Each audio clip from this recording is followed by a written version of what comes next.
Hello, good afternoon everyone.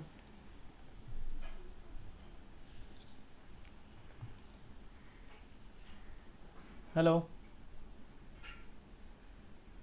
Good afternoon everyone. Is my voice audible clearly?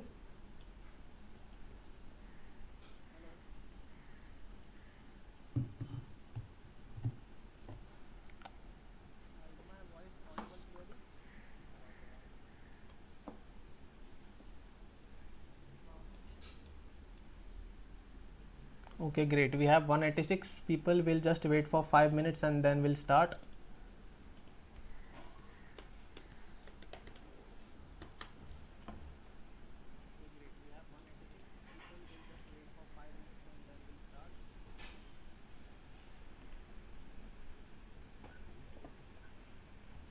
How many of you guys completed the assignment given on Friday?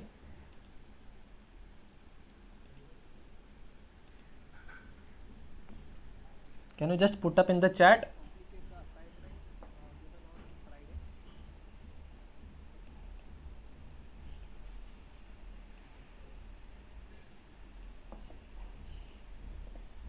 Okay, great. Saurabh has completed. All questions you got, understood everything? Okay, so in sixth question there was a mistake from my side. The first line was not to be included. So it's okay if you have not done that question because it was a mistake from my side. That first line, rewrite the function using question or double pipe, was by mistakenly included in that question. So apart from that sixth question, were you able to complete all the questions?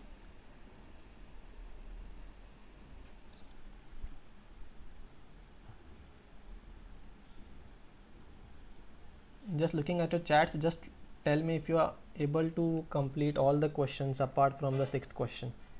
Just quickly open the chat besides me. Okay.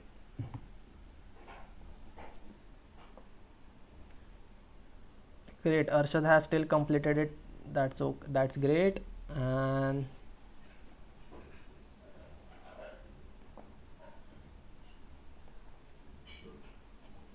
so yep.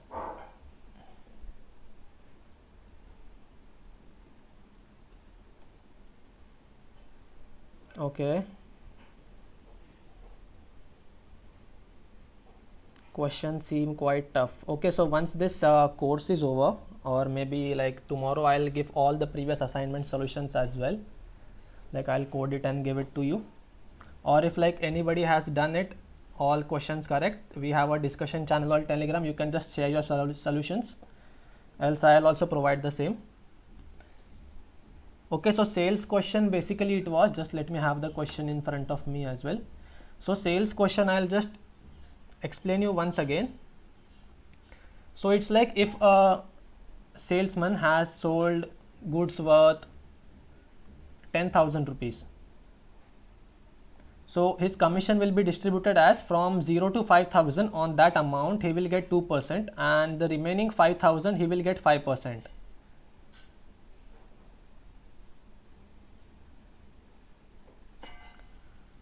Telegram channel link you can find in the community, or else if Shoaib, Kriti or Kirtana, Neeraj, Mohsin, if you are out there, just put a JavaScript channel link in the comments.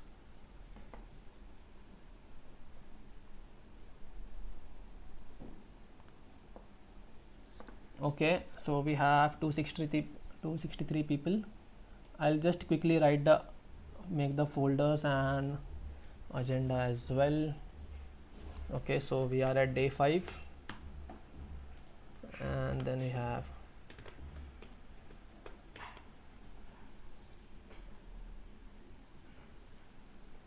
index.html,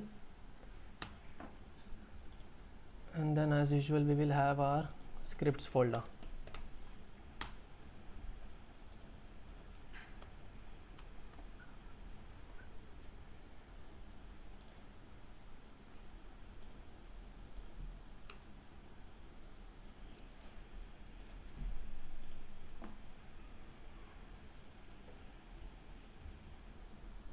Okay, so yep, I'm just setting up the screen.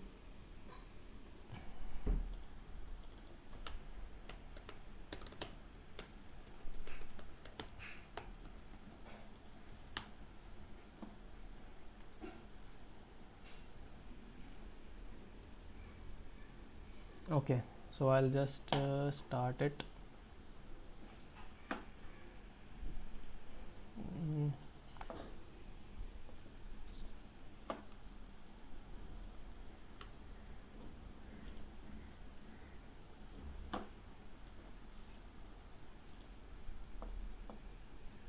Okay, great.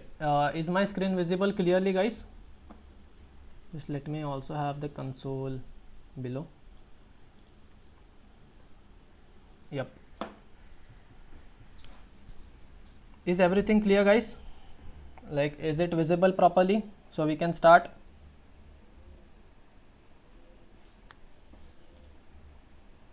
Just put up a yes in the comments, so like we can go ahead.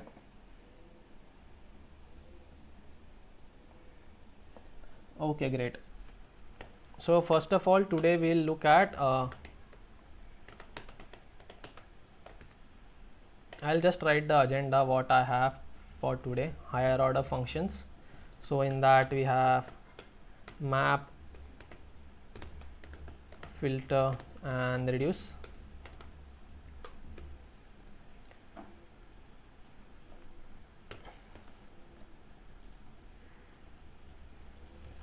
And then we will start with oops or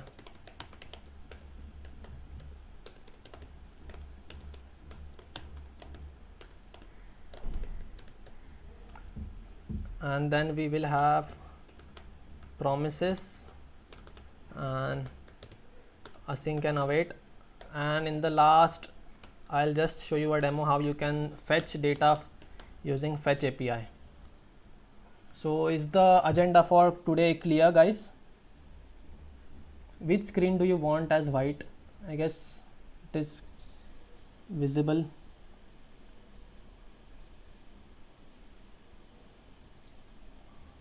DOM I have kept for the last 2 days because it is a huge topic. So today I'll just cover, like in classes we'll cover classes, inheritance, everything, and DOM we will go in detail tomorrow, and we'll use these concepts while working in DOM. So I'll take this first. Zoom the Chrome web page. Okay, now it's clear. Okay, students are still joining. Okay, great.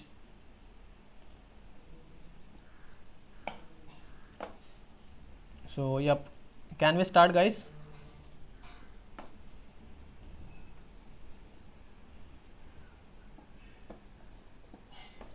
Okay, great. So we'll start with our first file. So we are starting at 240, so we'll pace up a little bit because I have to give a lot of examples for this. So I'll start my first file. So I currently just focus on the screen and stop chatting.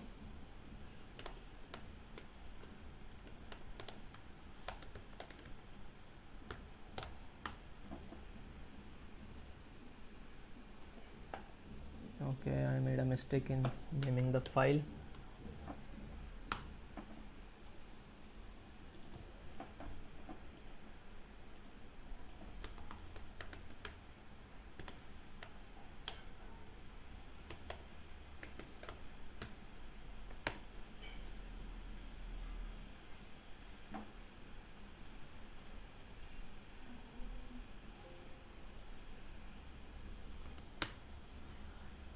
Okay, so we have our setup ready.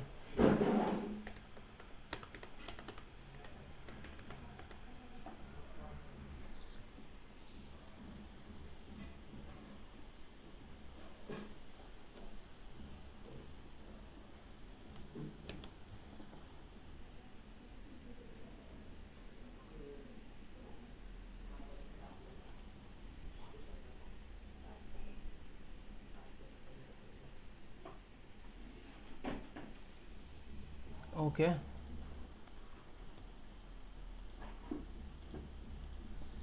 So okay, so first of all we will go with map.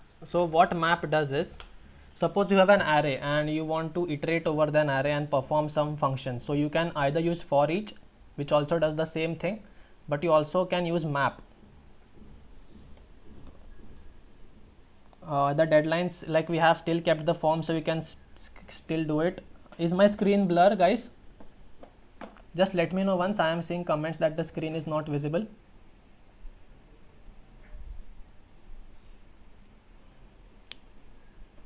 Just confirm me once.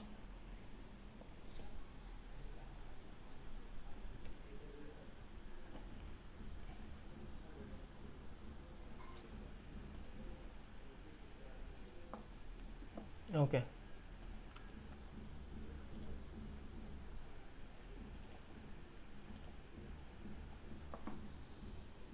Okay, great. So suppose we have an array. For example, we will have an array of, let arr is equal to array of numbers.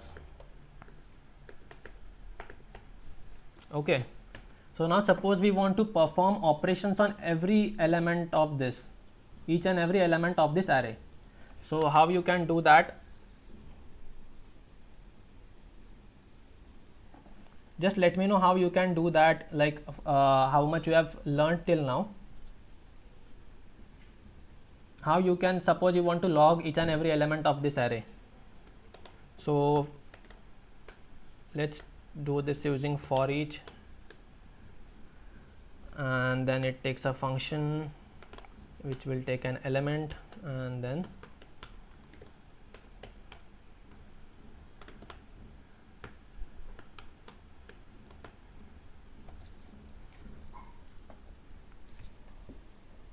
yep. So now what you are doing is you are just taking one element and just I am printing that thing. Suppose I want to return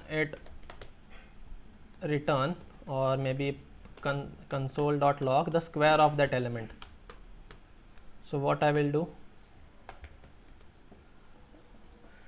so I am just returning that element. If I have to store it, I have to make a separate array and push it in every time. In each and every iteration I have to push it into the array. So what map allows us, like it will return an array after operating the whatever we are asking it to do inside that function. For example, I'll just comment this code out, and then we have, suppose you want to have the squares of those functions, numbers, sorry. Square is equal to array.map, and as you can see inside this function it is taking a callback. Callback as in another function it is asking, and it is asking what you want to pass.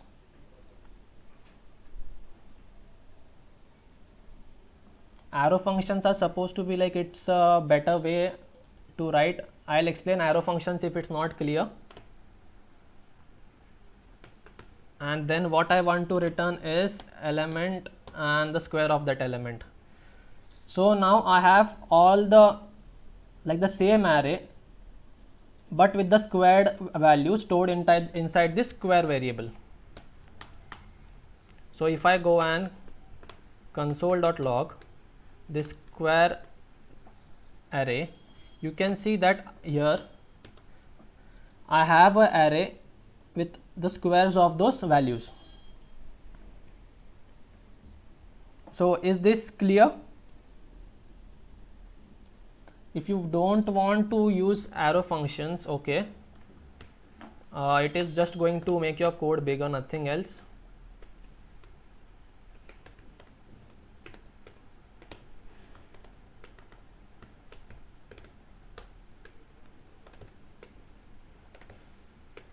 Okay, for those who were not able to understand using the arrow keyword, arrow function, sorry.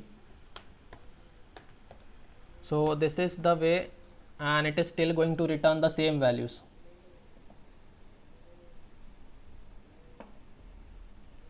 Is it clear till now? Just put up in the chat if it's clear.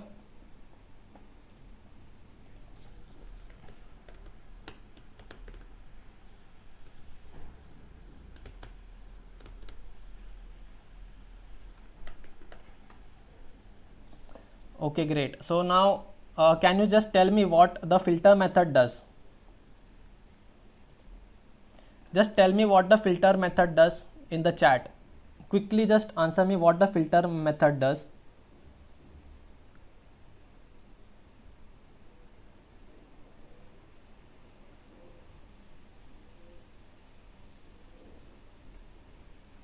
Okay, so you want me to repeat it once more? Okay. Just focus here. So now we have an array right here, ARR, and then we want to operate some, like we want to do some operations on each and every element and return it and store it into a separate array. Map returns an array of the of whatever you are asking it to do. It will perform that on each and every element of that array and return it and store it into an array called as square. So now if you are looking here, what for each returned was every element, and now you are using map. I have used the proper function thing and not arrow functions here. So in square we are iterating over each and every element of this array. So like first 1 comes here, it will return the square of 1, then again it 2 comes here, it will return 4, and it is automatically getting stored into one array.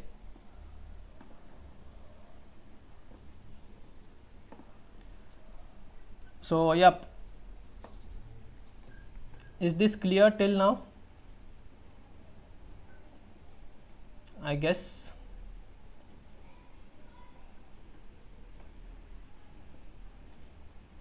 Okay, so we'll just go ahead. So now, like these are just, I'm just telling you one example. Bacardi. Okay, so now filter. What you usually understand by filter is, suppose like for example, when you are working with data, like if this is true, just give me the true data. If this is false, just give me the false data. So like you filter based on the condition. Yes. So yep, so if you want to have a data which matches your condition, and filter will do the same thing as map. It will also return an array, but based on the conditions given into that function. For it just returns an element, map will return an array of those elements.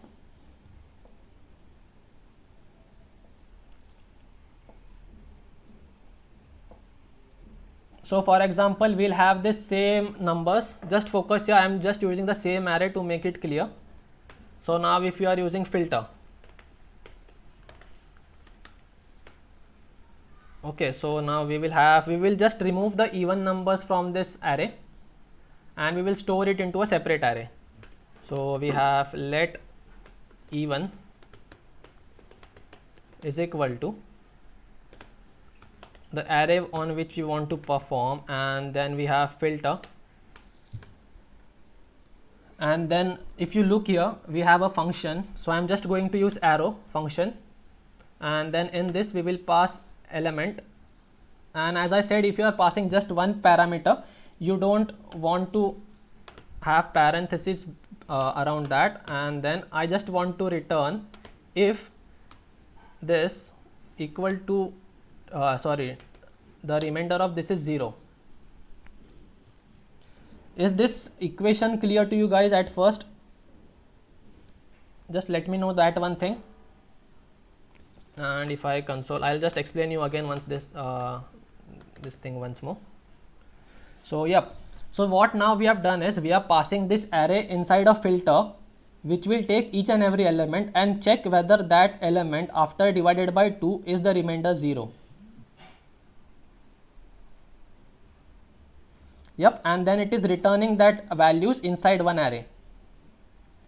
So now if you want to chain those functions, okay, so now we will have, suppose you want to have the squares of the even numbers. So we will have even squares as one variable, and we will just combine those two functions. Suppose we have arr dot, I'll just copy paste the above function right here.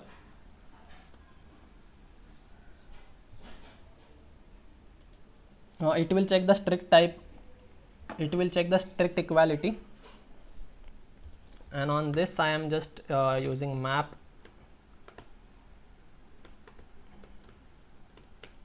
So it gets complex as you like chain the functions.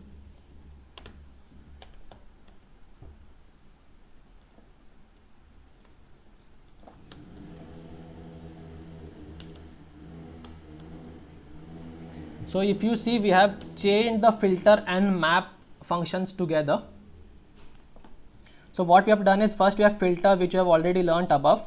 Then we have like whatever array it has written, on that we have we have executed a map statement wherein each of those values like 2, 4, 6 were squared and returned into this array. So I guess this much is pretty clear. Like these are very simple things. You can like you will, if you practice, start with 1, 2 values and then go ahead and chain functions. So yeah, till now is it clear? Just let me know guys quickly. So your chat is getting stuck. Just a minute.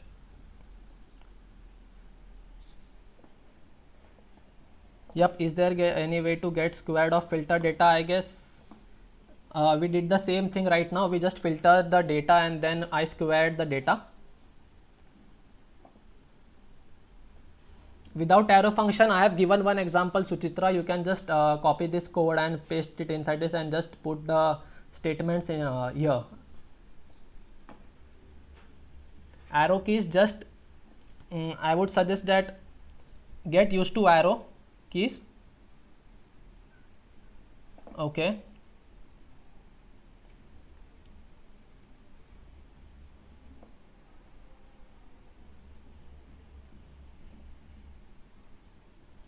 Okay, great.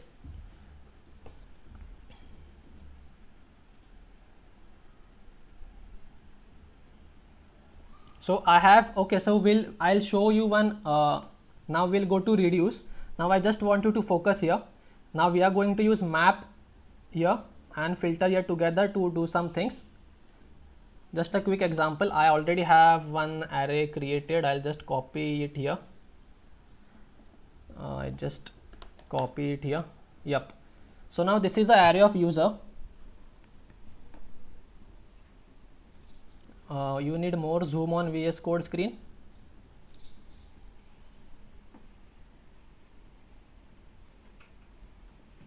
So now suppose what I want to do is, on every user I want to assign a marks variable which will be a random number generated from 0 to 100,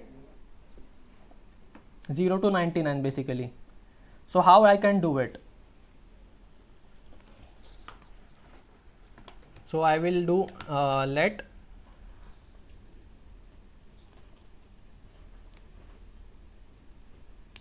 yeah we are doing with objects right here. It is a object variable. So for example, I am doing result details is equal to, just focus here guys, how to get the image. It is just a emoji. Now I am just going to type users.map, and on this I am just going to pass a user as variable, and on that I want to do some functions. Okay, so first I want to assign a variable, let mark is equal to math.random. Now these are some previous concepts which we have learned.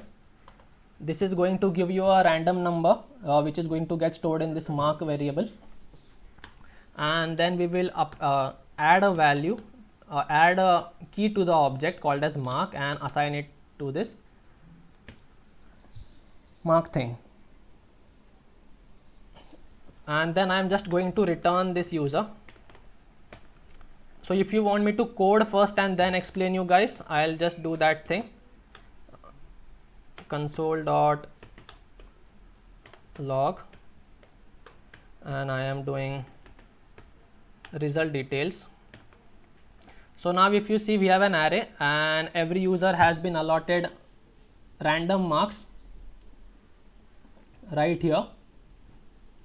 Okay, so now we have allotted random marks to this user. Now we have, if we are going to filter this array of objects, and check if like this marks is above a certain limit or something, like above 50 or something. Okay, so now for that I am just going to, suppose we have passing percentage of 35 marks. So I am just going to write pass is equal to, okay, result details dot filter.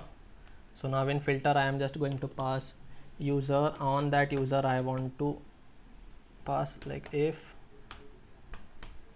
user dot, now this is like traversing the object which we have already covered. Now if this is below above, okay, we'll keep 35 the basic thing, and then and only then it will return a user. Like if the user dot marks, which is this variable, okay, where did it go? Okay, so if this key is above 35, then only it will be stored in this result variable. Okay, so now I am just going to console.log the past students, and as you can see, out of the 7 students only 5 people have marks above 35, and then we have the array of those students. Is this much clear, guys?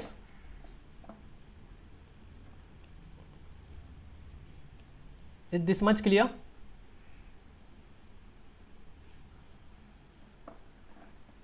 And then I'll quickly write a function for reduce also.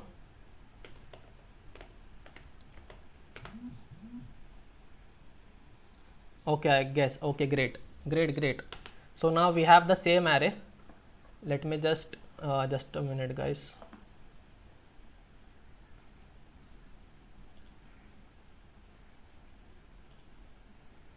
Just a minute.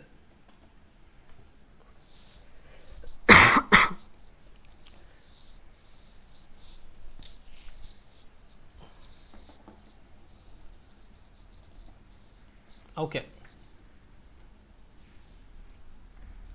Why is the output not in square brackets? It is an array of objects, so it is going to be that way.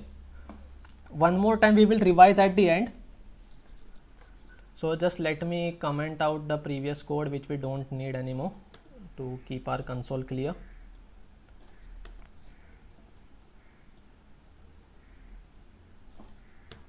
Okay.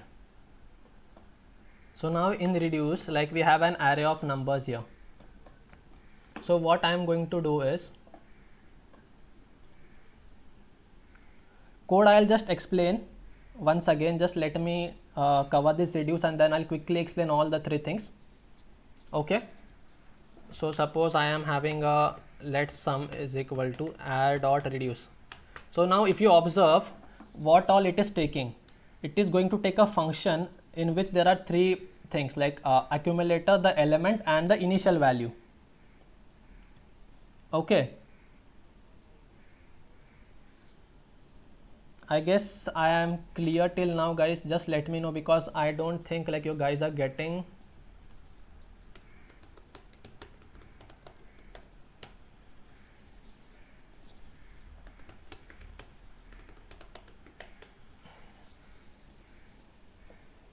Short key for comment is question, control and slash. Just let me know, guys, because I don't think you are getting the idea.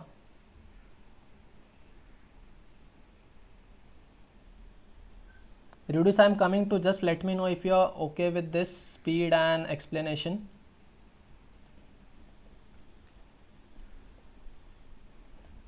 Okay, so can we go ahead?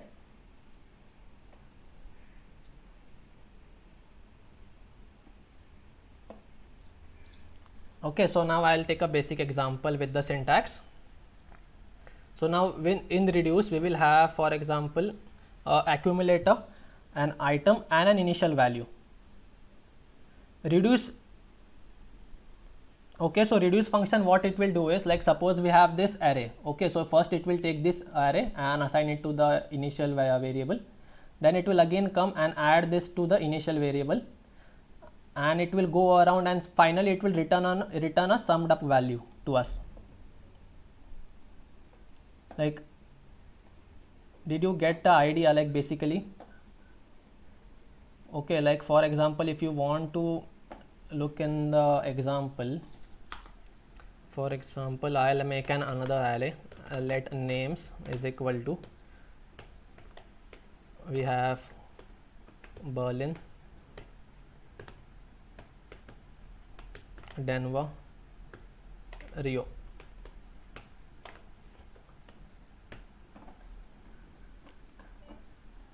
Okay, I'll just come to this later. And then we have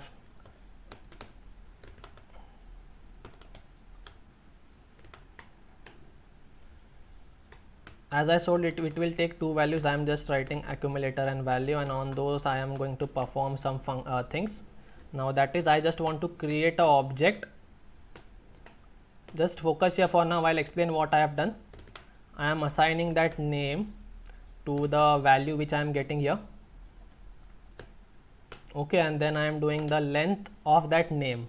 Okay, so whatever name I am getting, so I am just going to have the length of that name in this place. Till now, is it clear, guys? Till now. And then now this, as I said, this is a placeholder. Like everything we do here is added to this thing, and at the end this is returned as an array. So I'm just going to push whatever I have coded above, like this object, after I am done with it, into this accumulator. And once it is done, I am going to return the accumulator.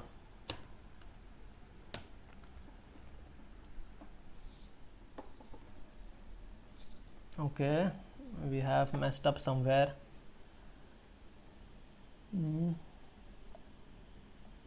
Names dot reduce.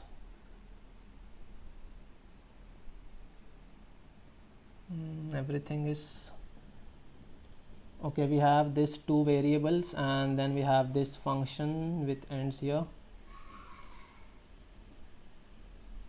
Okay, my mistake. Okay, so we have to initialize a default value which is going to a blank array, sorry, an empty array. Okay, so I'll just explain what I have done here. Just let me have this variable names array right here close to it.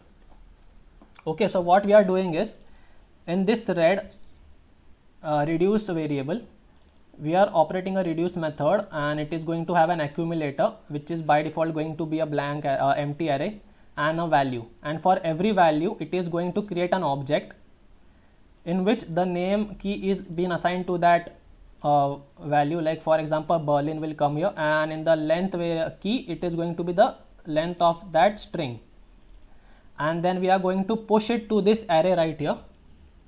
Here after the initial value we are going to push it into this, and once all of it is done, we are just going to return the accumulator.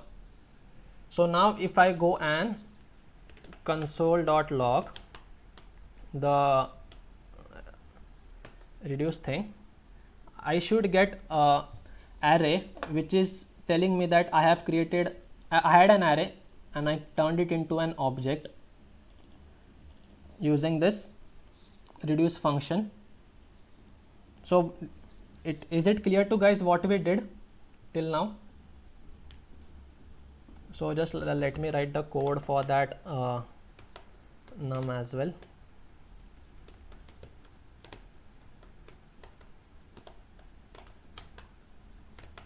This is going to be a bouncer at the start.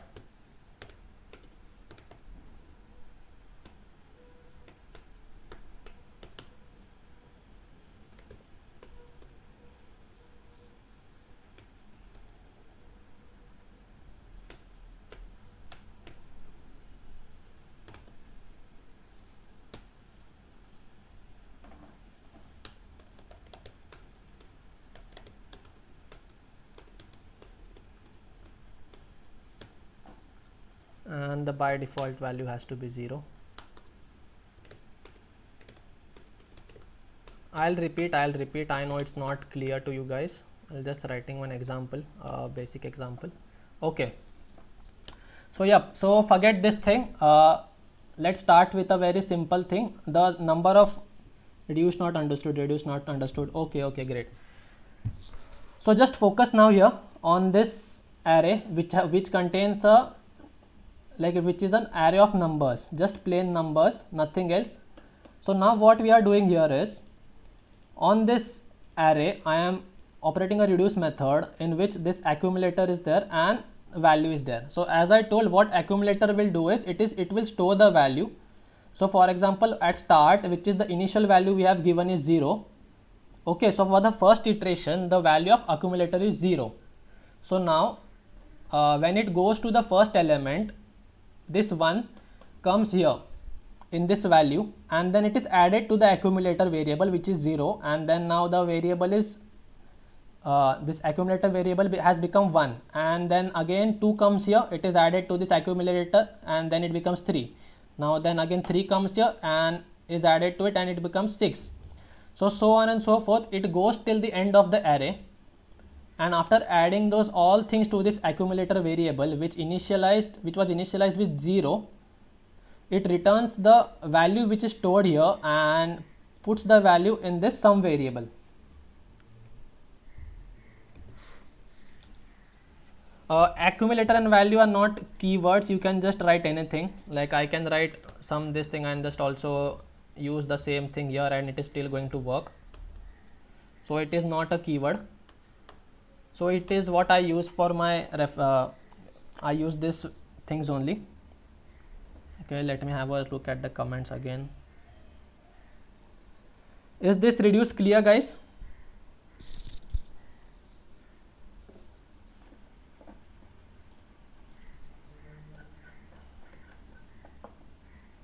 Okay, bit understand, some part not understand.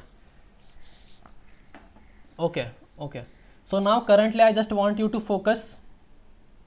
0 is the initial value, like which is the initial value of this accumulator. Like here we have initialized accumulator as an empty array.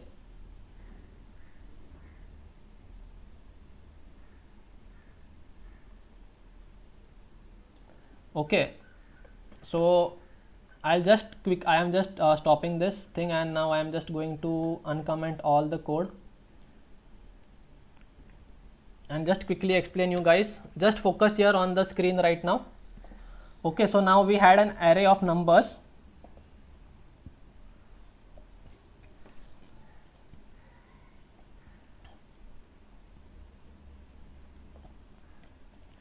Okay, we have an array of numbers, and then for each returns us a single element.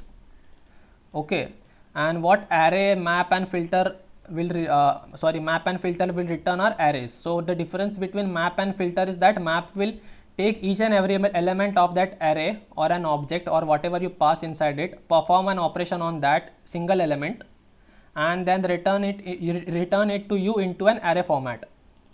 So now this filter also does the same thing. It will iterate on single element at each time, but it will also check the condition, and if that condition is satisfied, then only it will return the value and store it in an array. So now what reduce does is, reduce will have an accumulator which is a initial value. So the syntax is, suppose reduce, then it is the accumulator and the value, then the function you want to perform on those parameters or arguments, and then the initial value. So if I remove all of this, so basically this becomes my syntax. Just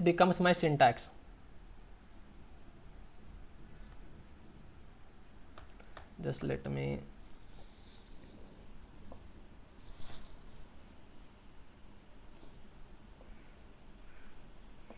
filter returns array of same length or lesser. It depends on the condition which you are passing inside it. Okay, so now we'll move to object oriented programming in JavaScript. Like you will get these things once you start practicing the higher order functions. It is not that you will get it in first go.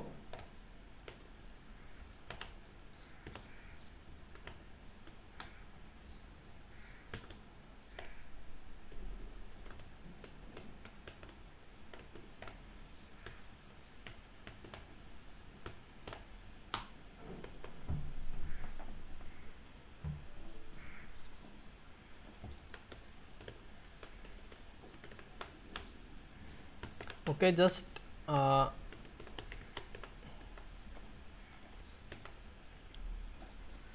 okay guys,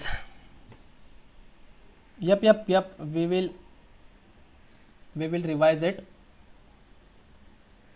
So just let me again have this side by side.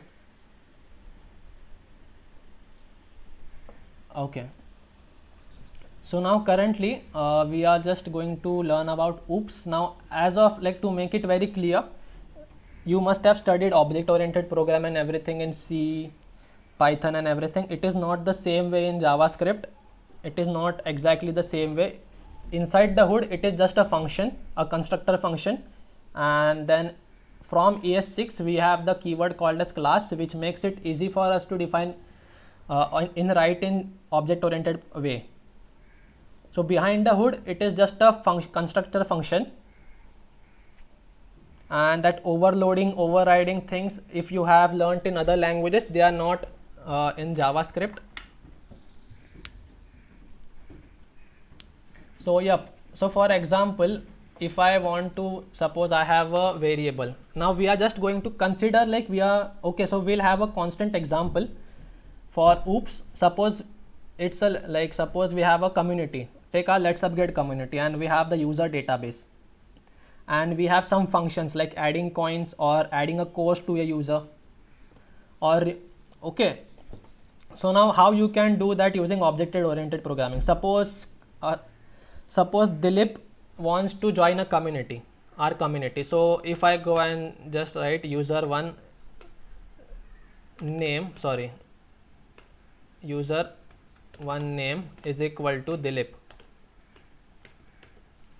Okay, now just focus here. Then I am just going to write user one email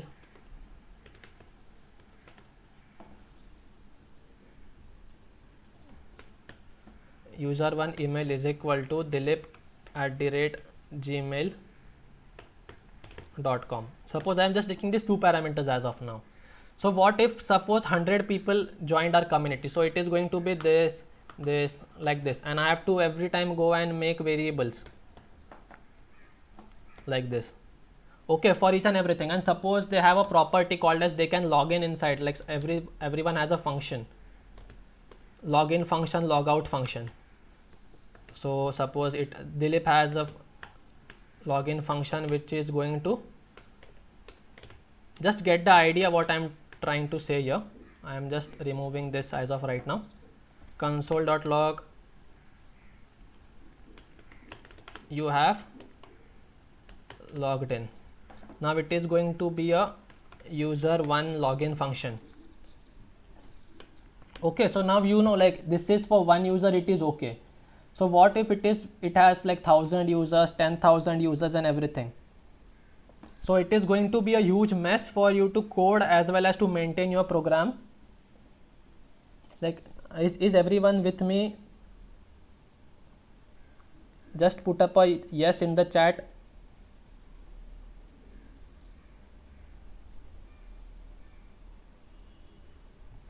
Just put up a yes in the chat quickly.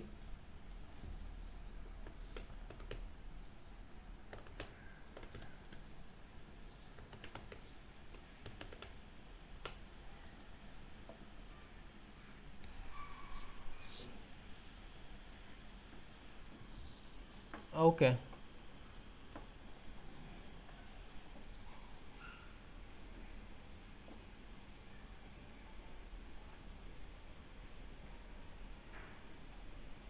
Okay, great. So yep, so we have, suppose this is now just focus here, these are the properties and this is what you call, like, consider talking in a object oriented way, these are the properties and these are the methods. Structure in C, yep, kind of.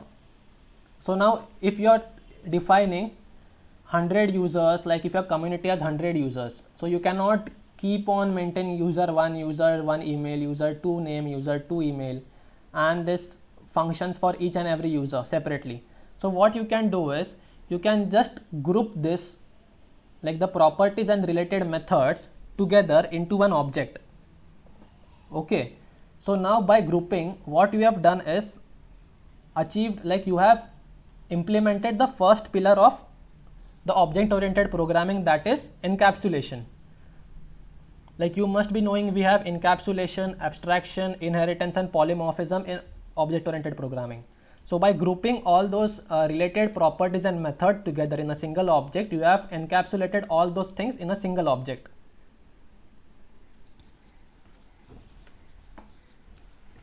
Okay, now is this clear till now? So I'm just going to remove this, and now I am just going to create an object called as user1. Now we are just going to create an object for Dilip. Okay, so now suppose it is an object wherein the name is Dilip, his age is, I'm just going to type fast, maybe suppose 20.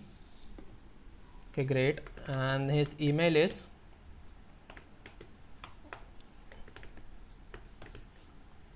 so if you can see, I am just chaining all and each and everything into one object which is going to be a user. Now functions, you can either write function this way, or there is another way which is a longer way. So you have to just use this and then go and write function and then define it here. So it is easier to use the shorthand way and just remove this, it is not necessary. And then I am just going to console.log.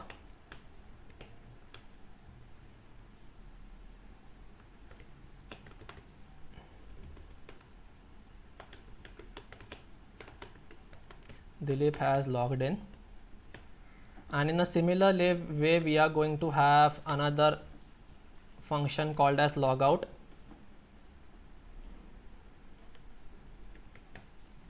Logged out, and this is going to be one thing, and yep.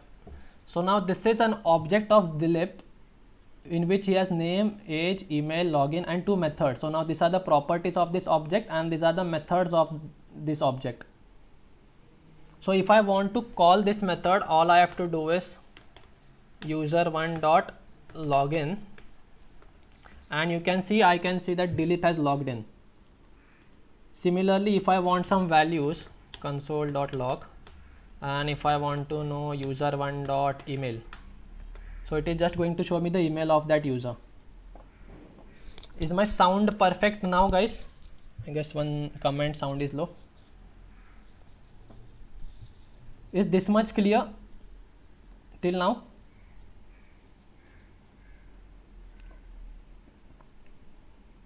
Okay, so now what if, like this user, there are many users, so I can one way is, now the again same problem, I am making objects for each and every user, user1, now I have solved one thing, that I have grouped them together in a single object.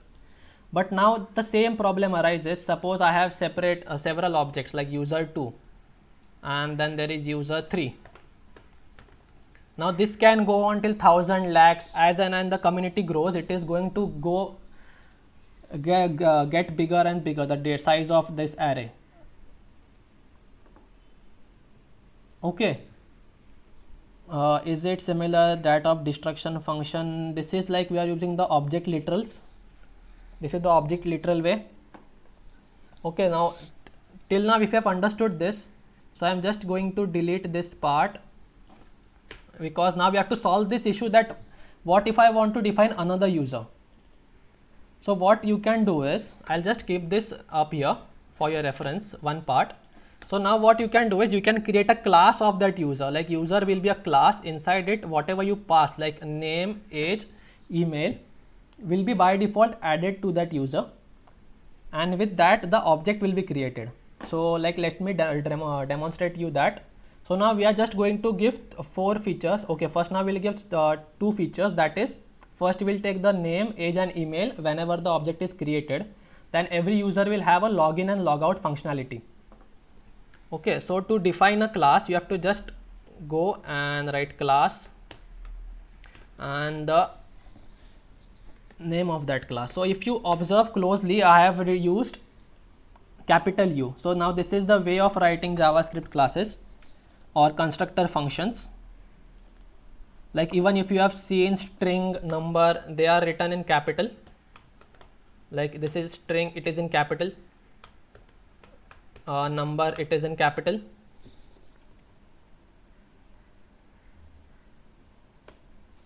You cannot use loop. How you are going to manage using loops? It is going to be a big mess again. Okay, so now if I want to suppose for, and one more thing, when you are creating objects in classes in JavaScript, by default it has to have a constructor method. Now in this method what will happen is we have to pass the parameters which are going to be by default binded to that object. Why are we not using class? I have just came to that. Suppose I am just going to put name, age and email as of now. Name, age and email. Okay, and now what I am going to do is I am going to use the this keyword. So now let me explain you what this refers to. This refers to the owner of this object. Okay, so I am going to repeat again. This refers to the owner of this object, which is user. So suppose here if I put this, now this refers to Dilip, user1 object. So if I have user2 object, then this will refer to user2. But if we use this outside, so by default this will refer like global, this will refer to the window object. Okay, so now I am just going to use this, and if you want to initialize the same variable, I am just going to use this dot name is equal to name. So now I have binded this name parameter to a variable of this class called as name. So similarly I am going to do this dot age is equal to age, then this dot email is equal to email. Till now we have just binded the properties.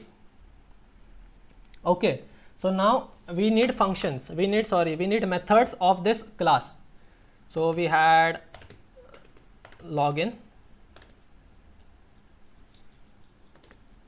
Okay, just let me disable my trackpad. Yep.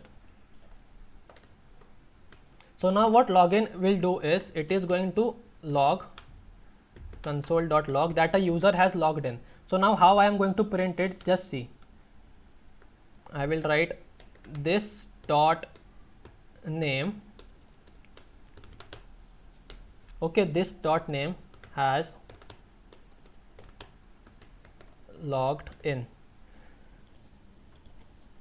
Okay, similarly we are going to have a logout function. So now this refers to this object and it is going to take a name whichever is going to be stored here. Now I will have logout and has logged out. Okay, for now we have just 3 properties and 2 methods in our class. Yes, this refers to the current object. Yep.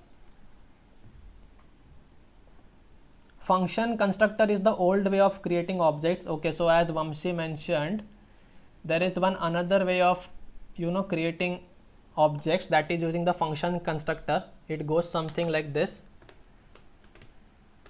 const what we had user is equal to,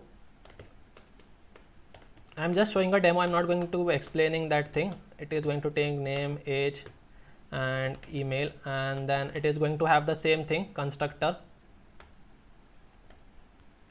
and it is going to go ahead in same way. Now this is called as a function constructor, factory constructor you may call.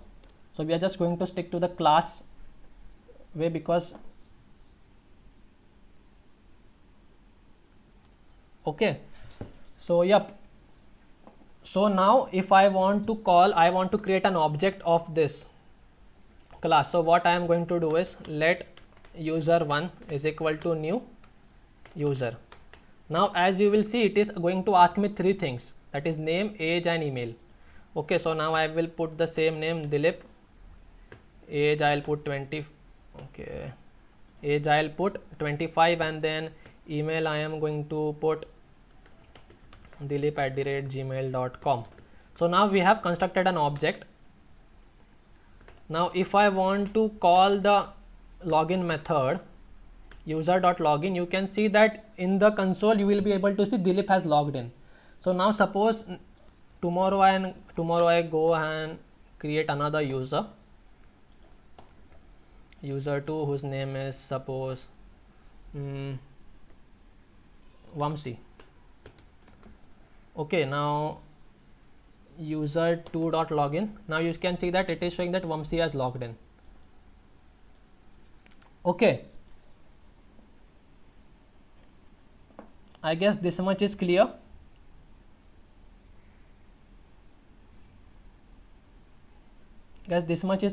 Now like we have created 2 methods and 3 properties. Now we'll just go and see how you can change the methods. For that I'm just going to remove this thing, and we are going to have like user2. Okay, yep. So now Dilip has logged in. So now I am going to have another property here which is going to be LU coins. So this dot LU coins, by default it is to be initialized to 0, and we will have a method here which is going to be add LU coins. Okay, or maybe to make it better, add coins. Now it is going to take, what it is going to do is it is going to just this dot LU coins, it is just going to increment it by 1, and then I am just going to console log. Suppose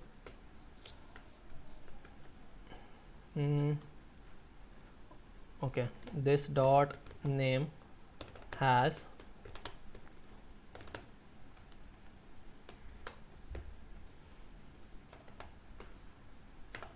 this dot LU coins. Okay, so now if I go and call this method user1 dot add coins, you can see that it has added 1 coin and it is showing me that Dilip has 1 coin. Okay, so now if I go and call this again, it is just going to tell Dilip has 1 coin, Dilip has 2 coins, Dilip has 3 coins. Is this much clear?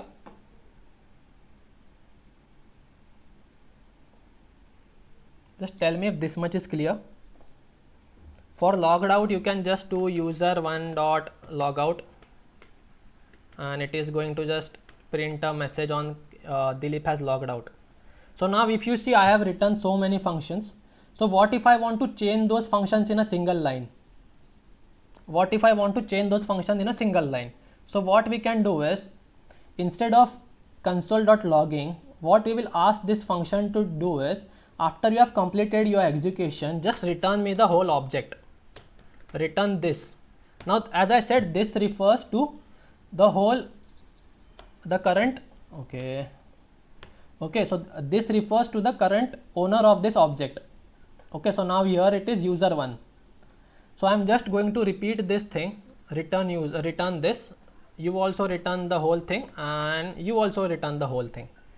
So now what I can do is, instead of doing this, I can do, suppose first user1 has logged in, and then he has add coins, then he has again add coins.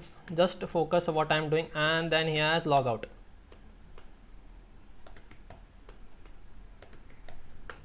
Now we have done method chaining here. So now you can see we have got the same output. Like first the user logged in, he added some coins, then he added some coins, and then he logged out from that portal. How to print complete thing? You can just have another method, get details for example, and in that you can just console.log and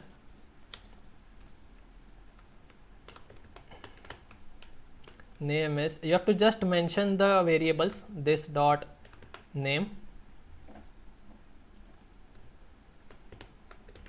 I'm just going to show you for name and email. Email is this dot email. Okay, now if I want to also change this function, I'll do return this, and I'll add it somewhere in between right here. And if you can see, we have just logged in, added some coins, got the detail of that user, and then logged out. Log in and log out using a button, please hold on. No, it's not. Use of function keyword is not needed. As I said, there are two ways. First I showed you, you can just use the function or you can skip. It is not necessary in classes. Nope, it is not needed.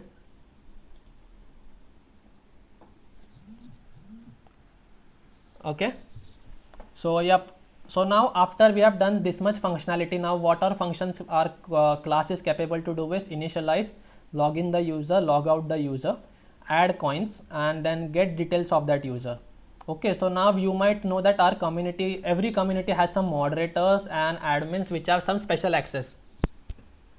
Okay, like a user should not be able to delete another user, or a moderator should not be able to allot or remove courses from a particular user. That is the job of the admin.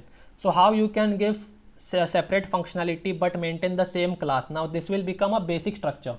So every time I initialize an object, a user, user 2, user 3, like admin will also be a user, but apart from that he will be having some extra properties and extra methods, right? So now let's see how we can do that in JavaScript. For that, I am first going to create a class called as moderator, considering our just hold on validations and everything like buttons and DOM, we have it for next sessions. So just don't focus on HTML part right now. Tomorrow, like I have kept particularly 2 days or 1.5 day for that DOM separately. So currently just focus on this. So I have a class moderator. So now to inherit the above object, you can just put the keyword as extends. Now what it means that this moderator class extends the user class. Now it has the basic functionality of a user, but also it will have some extra functionalities of itself. So in this way we can just have the basic functionalities. So if you want to, by default it will call the constructor of the, by default it will call the constructor of the base class, like you don't need to specify. But if you want, I'll just show you name, age. I'm not going to implement it, so it is just the same way, and you have to suppose I have some another variable here called as role. Now this is just to demonstrate, I am going to remove this. So now if you want to call this constructor up here, which is taking 3 parameters, 3 arguments, and then I have to just go and type super, which is going to call the base class current constructor. And as you can see, it is asking me name, age and email. I am just going to pass the same thing, name, age and email, which I have received here while creating a moderator object. And then I'll just go and create another property, this dot role is equal to moderator. So this is how you can just pass the constructor and pass the parameters into the base class constructor. Or if you don't want to do this, you can just completely skip this also. By default JavaScript will call the base class constructor. Okay, sorry I deleted it, I'll just comment it for your later reference. So now if you want to add some special functionality, super will call the base class constructor. Like in C or C++ you had base, the keyword as base, which used to call the parent class constructor.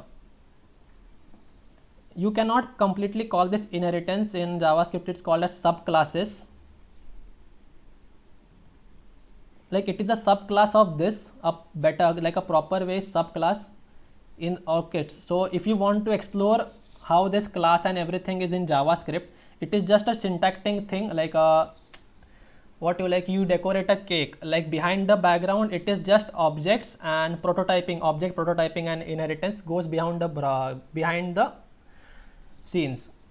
So this is just made it easy for us to write the code.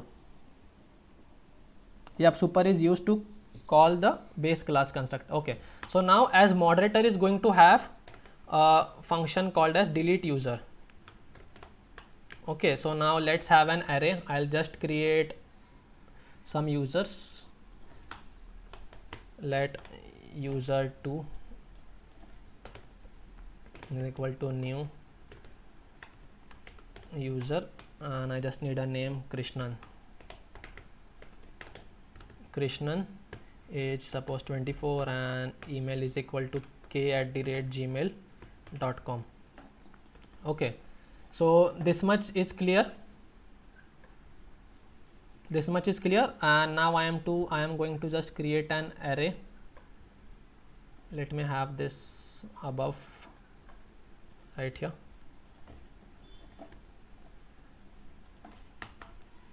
And let users is equal to an array which is going to have user1, user2. Okay, as of now we have an array of users. Whatever object we have created, I am hard coding it here. Okay, now delete user, what it is going to take is, just focus, it is, now I am again going to use the filter function here. Now just focus us here. Okay, so now what we are going to do is, we have this array of users. Okay, so now what we are going to do is, users, I want to replace the array of users. I want use the filter method, sorry, and in this I just want to pass like each and every user. Okay, so I'm just going to take it as u, and on that I want to perform certain functions. So now what I want is, I want to return all those users whose email will not match. Like suppose I want to delete Dilip. Okay, so I will need only the users whose email ID is not this, and this will be automatically removed. Now this is some basic logic. It can have many implementations. So the way I do is, I just compare the email, and whatever emails are not matching, I just replace the array with that. Okay, so now here also we are just going to do that thing. I am just going to check if that u, like every element's email, is not equal to the user's email. So whenever this condition is not satisfied, it is just going to return it and store it into this array. Okay, so now let us see this in action. So for example, I will have let mod is equal to new moderator. Now as you see, it is going to take the same parameters. So I'll just have, suppose, Berlin 24 and b@gmail.com. Okay, so now if you see that we have created this thing, and if I just go and do, just let me comment this out as well. Okay, so now if I just go and do mod dot, now if you can see, I have delete user property. Okay, so if I want to delete users, not getting in, just focus, I'll just explain it again. So I just want to mod dot delete user, and I want to pass the user. For example, I want to delete the first user, so I'm just passing user1, and then I'll again console.log the array of user.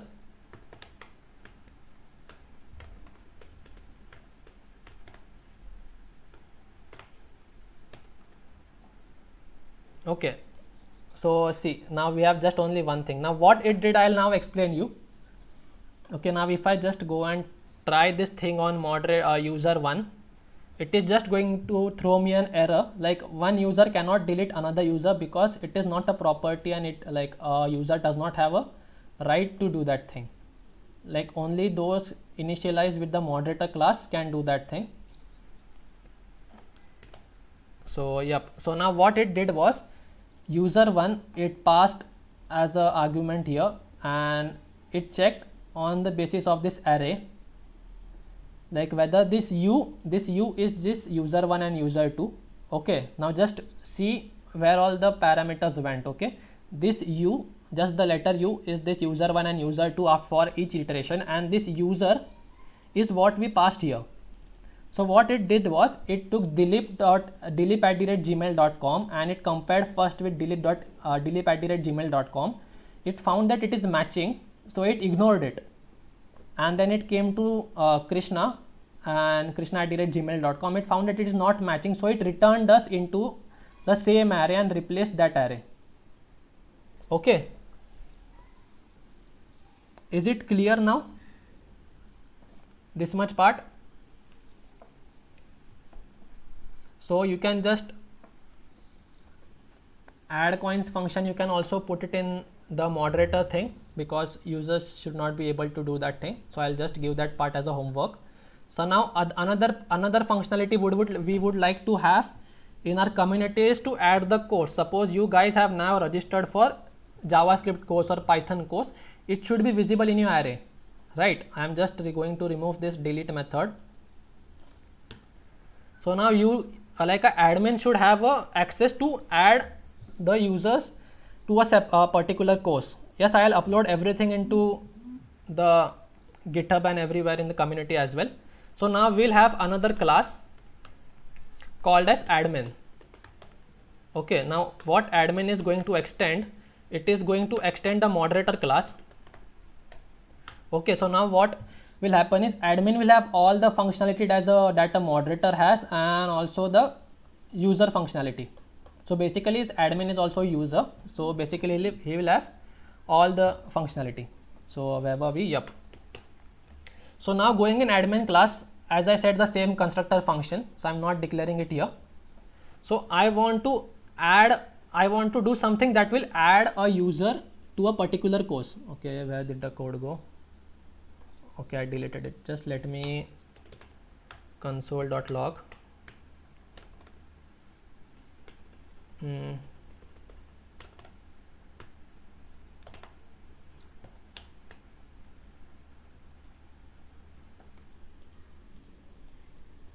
Just wait a minute, guys.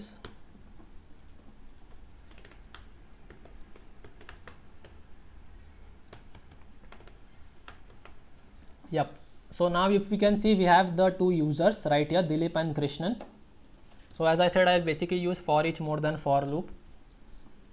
So yep, so now I want to have a array which will store the codes which the admin is adding to that particular user. So how we can do that is, for that, in the user object we will need to have a property, this dot courses is equal to blank array. Now currently the user is not enrolled in any of the courses. So now if you can see, there is a blank array of this. Okay, so now we come to this, and now I want to create a property.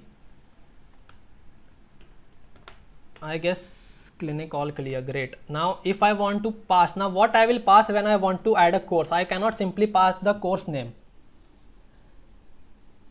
If you want to delete the moderator, that you just figure out. I just showed you the how you want to delete the moderator, then you will have to give, you can also do that.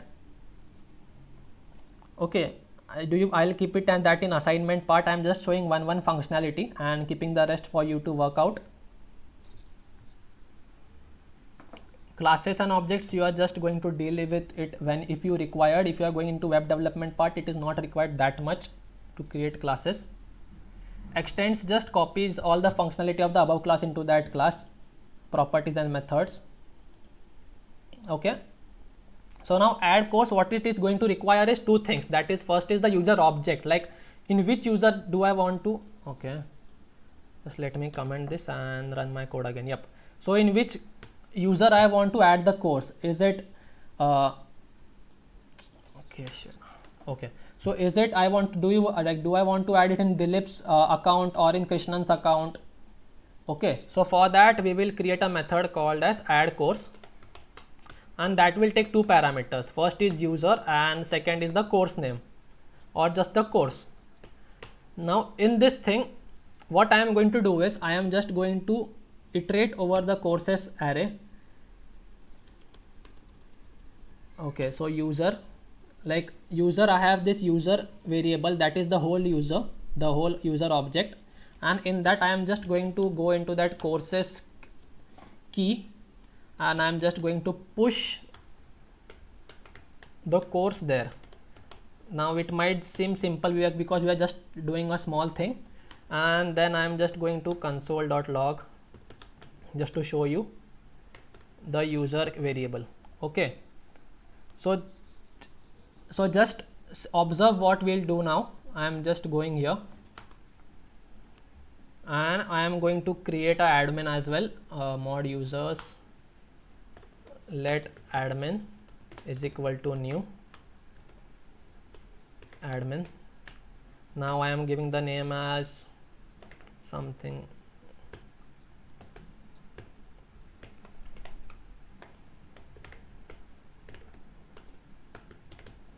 Okay, so now we have this admin with us. Now what admin wants to do is wants to add a course called a JavaScript to this user one's object. I'll also do mod and admin here so you can just see what is happening. So now we have four objects right here: Dilip, Krishnan, Berlin and Rio, and you can see the class type user, moderator and admin. So now admin dot add course, and if in that course I want to add it to the user called as user1, which is our Dilip. So I am going to add it to user1 and the name of the course is JavaScript. Okay, so if I just save, and now if I go and check, where is Dilip? So now if I go and check the courses array, I can see that JavaScript has been added to Dilip's object. So if I suppose Dilip enrolls with us for one more course, that is Python, I'll just go and run this again. I'll just put Python. Now you will see that Dilip has been enrolled in two courses, that is JavaScript and Python. So is this much clear?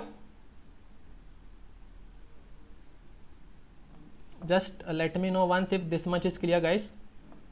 Is the chat? Yep. Is this much clear?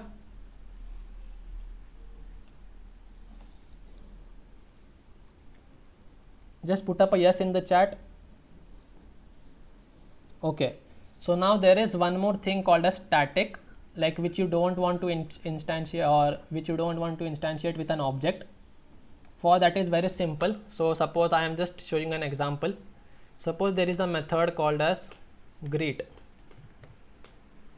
Okay, what it will do is console.log. Okay, it will do console.log hello there. Now this is just an example. So now what it is doing is I can access it with all the users and admins. So like user1 dot greet. Okay, and it will be called hello there. It is right here. So what if I don't want to allow the object to access it, but only the class? Like it will be initialized only one time in the memory, and you can access it directly using the class name and not the object's name. So for that you have to just add a keyword called a static, and then if you try and say if that user greet is not a function, so you can just call it by the class name, that is user.greet, and then it will call that function. So that was one addition I wanted to explain.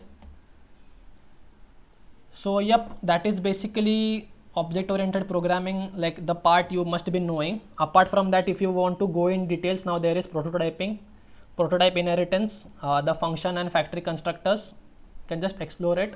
It is just the previous, like in ES5 how you used to do the same functionality of classes and objects. So from ES6 we have this classes keyword.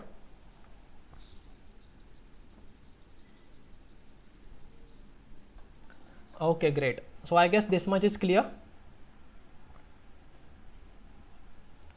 Just let me know, guys.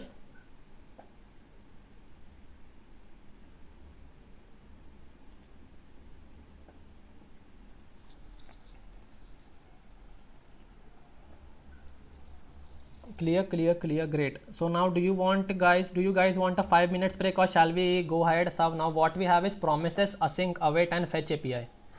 So do you want to guys a 5 minutes break, because I would be requiring your all attention in these three concepts.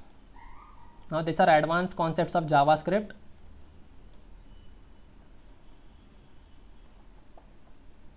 Static keyword I explained, it will create a single object in memory, and you can directly access it using the class name and not the object name.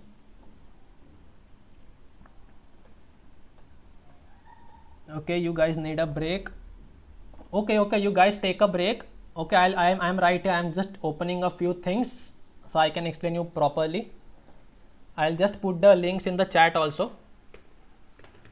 JSON placeholder. So what all we are going to require?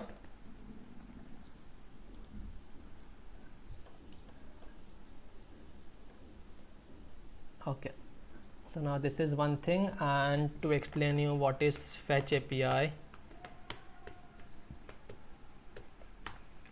Till then you guys can have a break. Delete user. Okay, delete user, I'll explain it. So okay, we'll start with the promise and async in 5 minutes. Till then I just clear the doubts. So Kumari Nivedita, just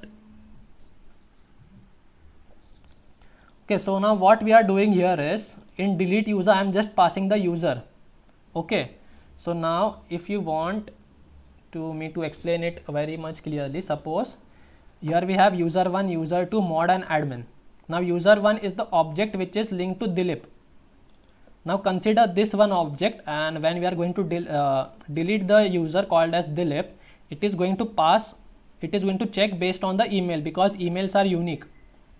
Okay, so now I am just filtering that users array, which is the whole array of these 4 elements, and then wherever I find that user, the email of that user is equal to the email which I am looking for, I'll just ignore that, and the remaining which are not matching, I'll return it into an array.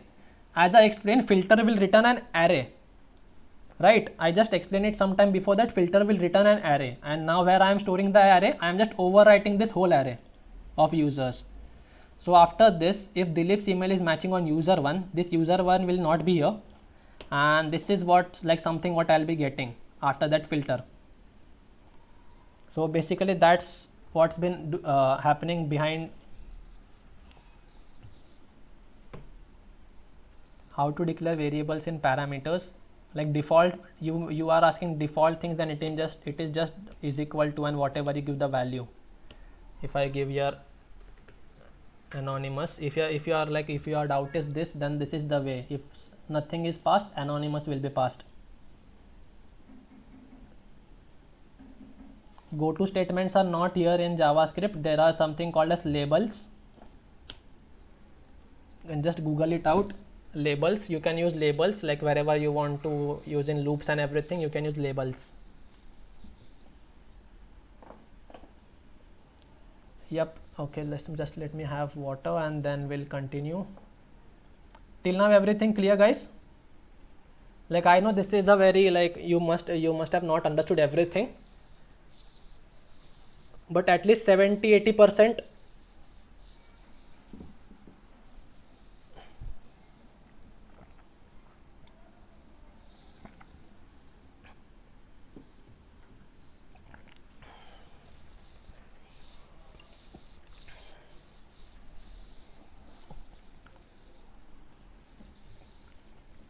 In admin class we didn't have any variable super method, then how will it be initialized?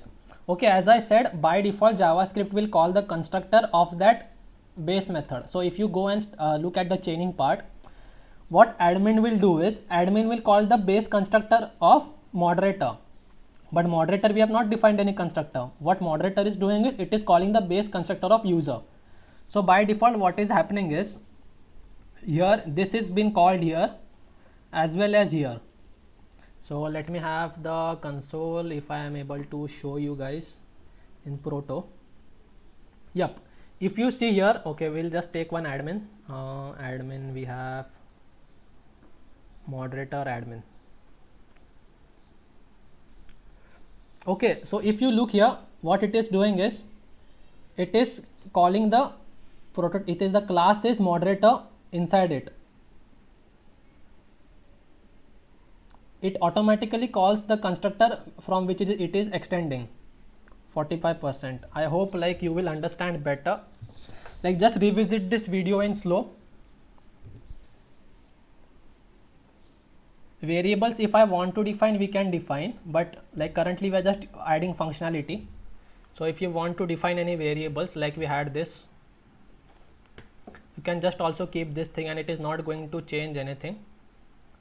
It is just going to be there. Apart from that, the one thing which I'll have to do is in moderator I'll have to go and pass, okay, moderator this dot role is equal to role. Yep, now this I'll have to go and pass here.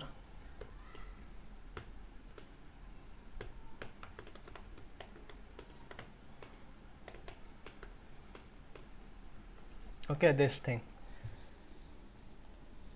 So now mod we have, now this role moderator has been assigned, the variable has been assigned.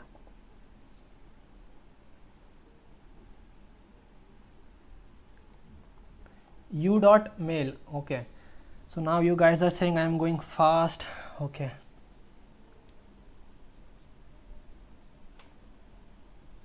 so yep, so now what was the question? What is the value stored in u dot mail? So u dot mail for the first iteration it will be the email of the first user, for second iteration it will be for the second user, for third iteration it will be for the mod's email, and fourth iteration will be admin's email. Whereas this user's email will be fixed what user we are passing here. Okay, so for the first time it will be like, suppose this is the user 1 we have passed, so at the first time it will be comparing user 1 with user 1's email. Second time it will be comparing user 1 with second user's email. Yep, kind of inheritance, not completely but kind of inheritance. So I guess we can go ahead, guys. Just give me a yes so we can go ahead.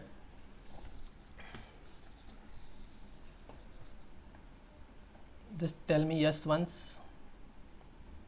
Reduce we covered. Yes, reduce we have covered. Just go behind in the video and we'll start. So we have 30 minutes left and we'll cover what is left: promises, async await and fetch API in next 30 minutes, and we'll end the session at 4:30. Just 1 minute. Okay. Yep. So let's begin with promises, async await and fetch API, and also callbacks. So promises, async and callbacks, call.js.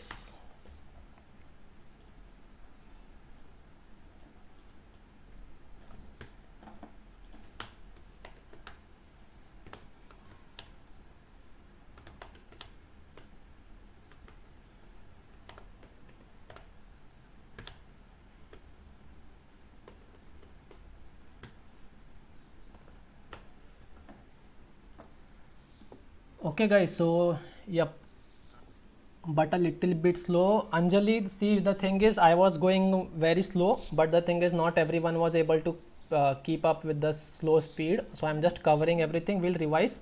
Usually what I do is I'll complete the session and then we can stay behind. Whoever has doubts can stay behind. Next 15 minutes I'll clear the doubts. Okay, so console.log. First here we have promises. So before going on promises, now what promise does is, yep sir, go ahead. Okay, so now what promise will do is, suppose we have some, like there is some server. Okay, imagine a server, suppose there is Google or Amazon, consider Amazon. Now suppose Rakesh is going and ordering something, searching something, he is making a request. So he might get a very quick response from the server. But now when there is some sale and like lakhs of people are on the website, you might see that the website becomes slow, that server has some load.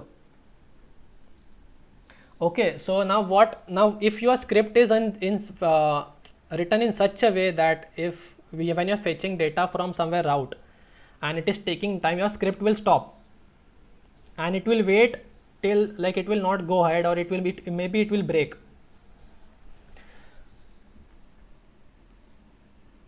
Okay, so for that, then previously what we used to use is callbacks, and then now currently we can do the same thing with promises. Now promises basically has three parameters, that is pending, which is the status, and then there is resolve and reject. Now resolve happens when the promise is resolved, like whatever you are written inside has become, like, is successfully executed, and if there is error, the reject parameter is executed. So for that, for example, I'll first show you how it's done using our previous callback functions. Okay, so now suppose I'll just create an array. So now just focus here, the usual users array.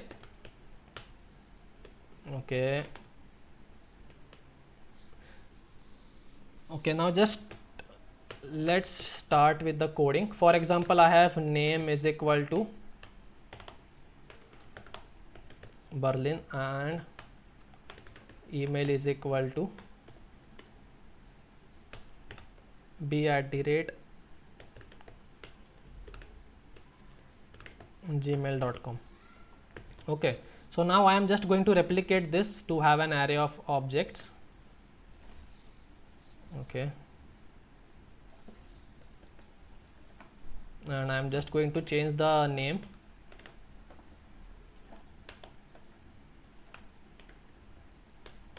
Now this is just for understanding purposes.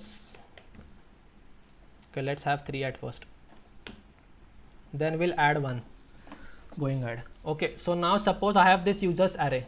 Now what I want to do is I want to get the users.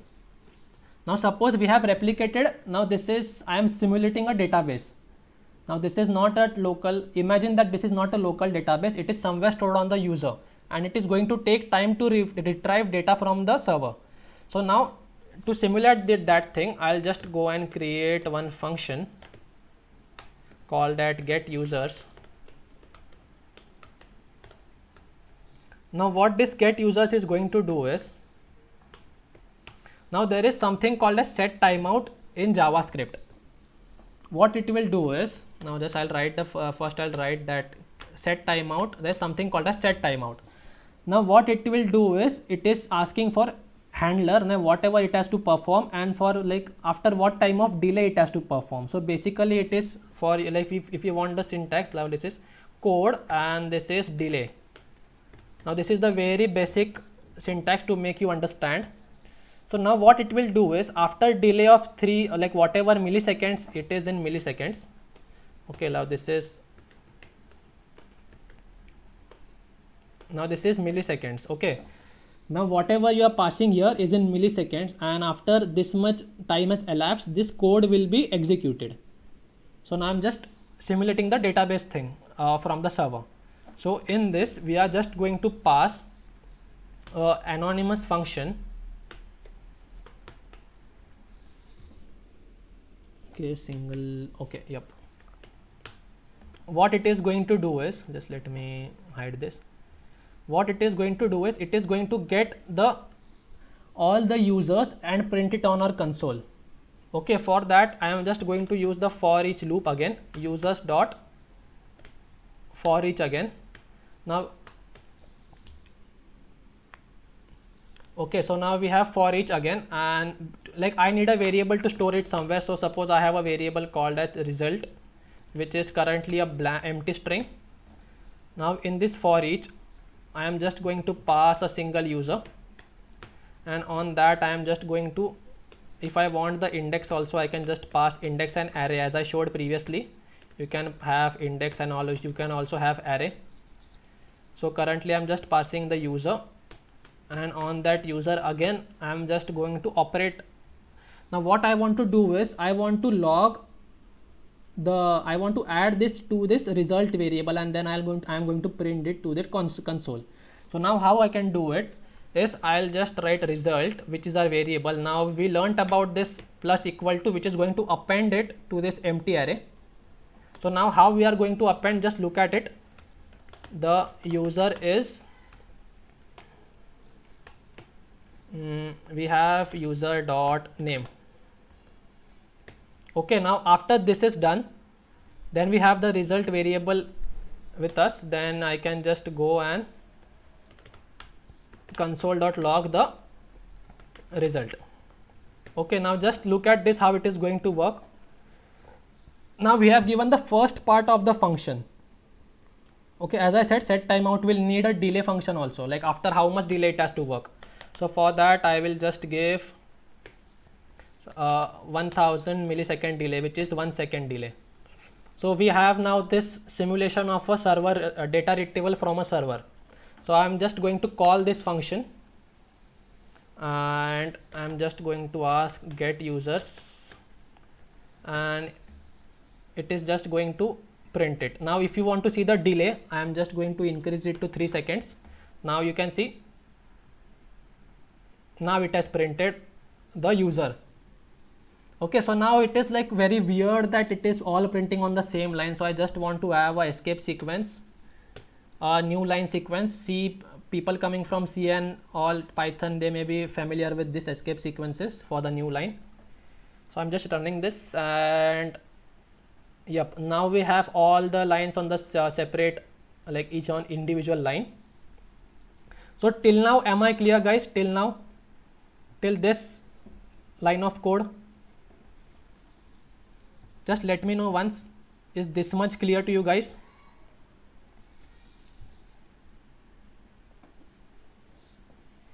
Just put up quickly in the chat. Yep, great. So now we have just simulated. Now suppose I want to add a user to that database. So for that I will be needing a function called as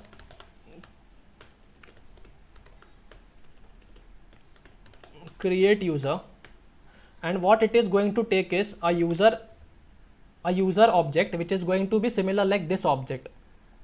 Okay, on that user object, what it is going to do is, now we'll again simulate the same thing, a delay, we'll simulate a delay, and in that I am just going to pass an arrow function, an empty anonymous function, which what it is going to do is, now as we know that our users, this is a simple array, right? This is an array, so I can just use users dot push, and I'll just push the user inside it. So if I do this, and okay, now if I go and call create user, and if I just go and pass an object inside this, name is, what name we don't have, Denver, and email is d@gmail.com. okay, now if you see that, now it is taking a while to load this, and if I have this create user above here,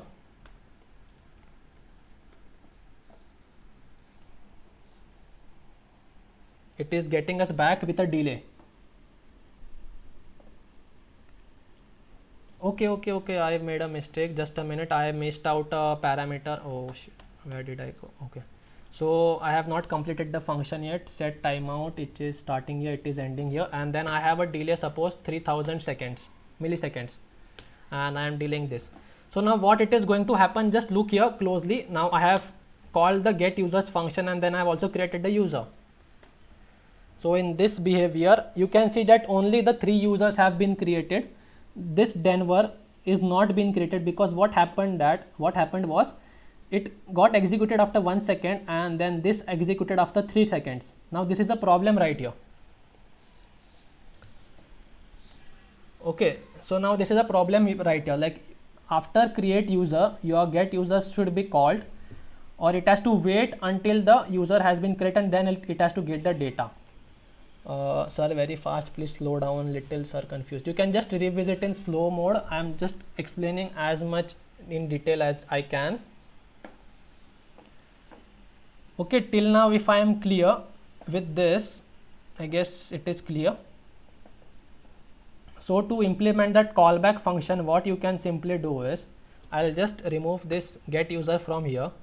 In this function I will use a callback variable. Now you can name this anything, I'm just using it as callback, and whenever you push that thing, just call this function right here, and with your variable or with your object just put get users, which was this function. Now what will happen is, after this user has been created, after 3 seconds the callback will be called. So if you go and see, now it is been printed properly. When we will use this set timeout. Set timeout is if you want to run your code after a delay of time, which is used in like animations and everything.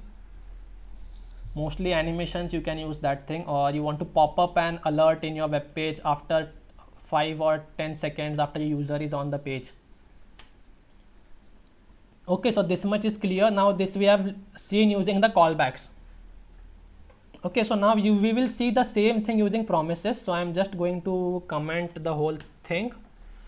Okay, I should have copied the part which I am going to need. Okay, so I have commented the whole thing. Now I only have this users data with me.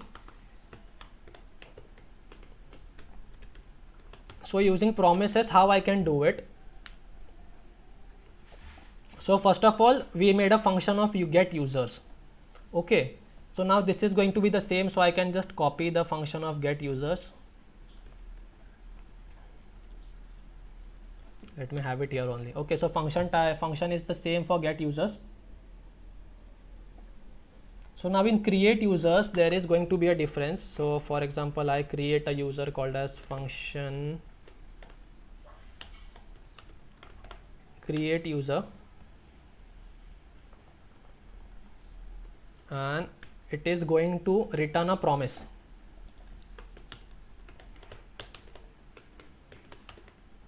Return new promise. So as I said, inside it is going to have two parameters called as resolve and reject, and on this we have to execute our code. Just let me have this besides. On this we are going to execute our code. The same set timeout function which we had here, we are just going to write it again here, set timeout, and inside this again a function which is going to push the users dot push, and it is going to push the user. Now this is what is going to come up in this create user, and after this is done, we will have a constant to check if the value is true or false, if the error is there or not. So now for example, I am putting it as false, the error is not there. Now a simple if else statement, if error,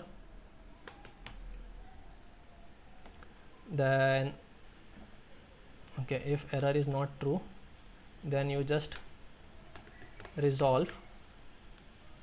Okay, else. Now just understand first what I am doing here, I'll explain it. Else you reject the request, and you can just oops, an error occurred. So now this is, and here after the set timeout we have to have the 3 seconds delay which we had earlier. So now this is the same function we have written above in case of promises. Now what it is doing is, it is initializing a promise which has resolve and reject.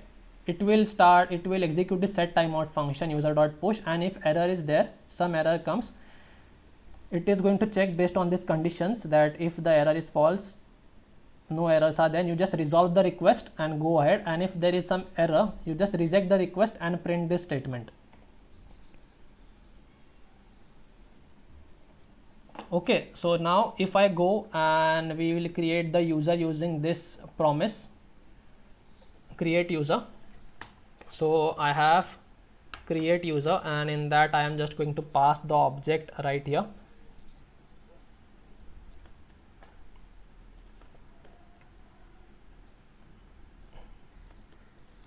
Now this, like, we have passed the same way as we have done above.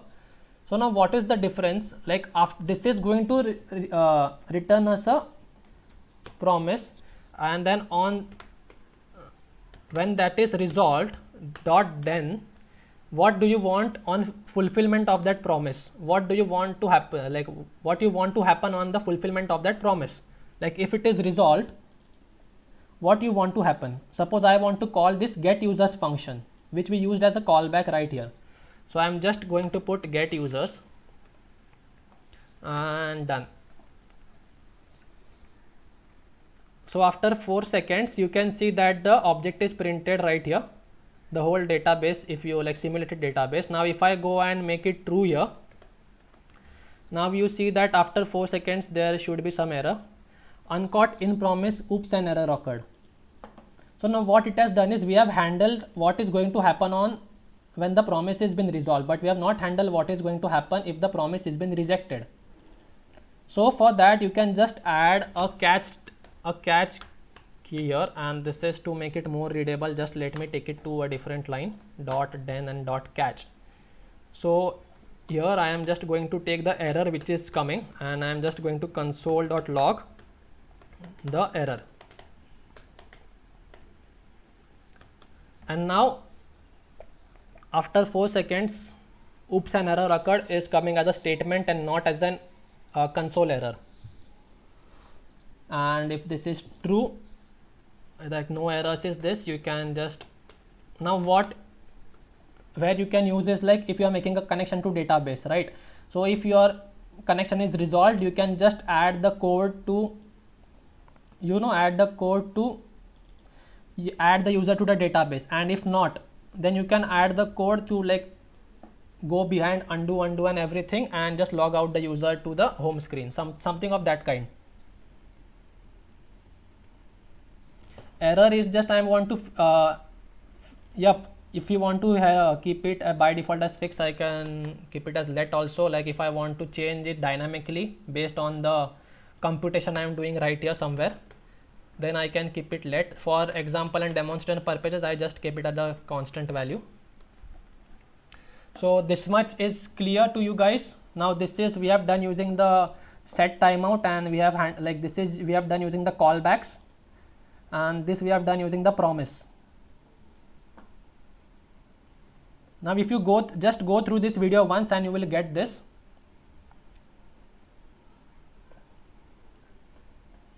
Okay, so is this much clear, guys?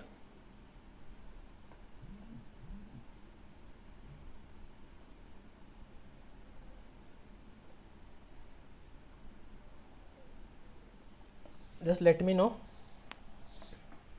Okay, if you want another example of promise, I'll just take another example. Suppose we want a promise which is going to is it clear? Let me know once, guys, if it's clear.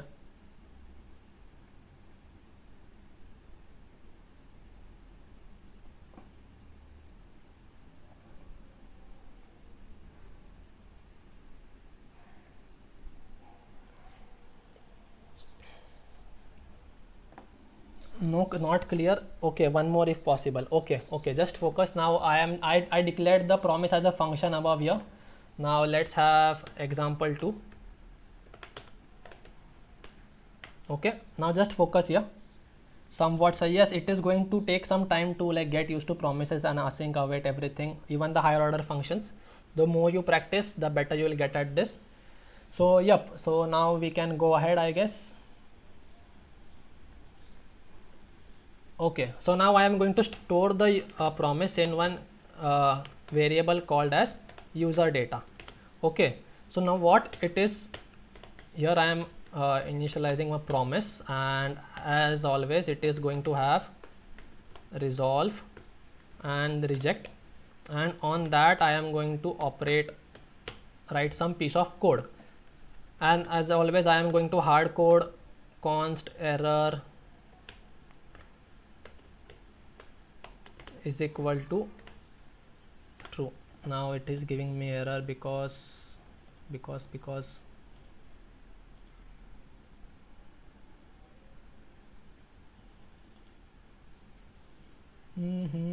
I made a mistake somewhere, I guess. Yep, arrow functions. Yep, const error is equal to true. So yep, so now what I'm just going to do, just a simple example, we are not dealing with database anymore, just a user. What I'll do is, if there is some error in this promise, it will just return the error, and if it's not error, it will just return an object which we will just write in the hard coded code, not fetching from the simulated database. So this is one another example I'll take. So for example, the same thing, if there is some error, so like if there is, okay, I'll just go to the another way. If there is some error, what you have to do is just reject the request and throw some error, and error occurred. Okay, but if there is no error, what you want to do is you want to resolve. Now instead of passing just a single line of something, I'll return an object. So I'll return an object called as a student's first name, Sachin, and then his age 24, and then class, suppose 12th for example. So this is the object I want to return, and okay, when the promise is resolved, so I'll just go and work on this promise. So I have user data dot. Now when the user data is resolved, what I want to do is, so let me have this in another line altogether to make it more explainable. So when this promise is resolved, so in promise what we are checking is, if the error is there, just reject the promise and just return this. Okay, now this is cached in, okay, I'll just write both the statements all at first only, catch. Okay, so now if the error is there, this reject error is going to come inside this catch statement, and if it is resolved, the response is going to be recorded in then statement. Just now have this much clear, and now if I go into data, sorry, if in then, and I have something called as data. Now this is some variable I want, just renamed it. So whatever I am getting as a response from this result, I just want to go and console.log this data. Now we have some error, so just let me log this error as well.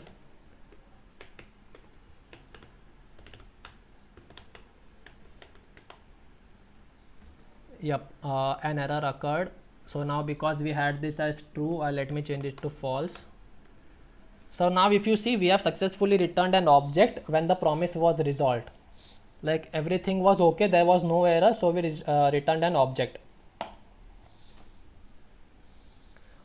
Is this now is this clear, guys? Now is this clear?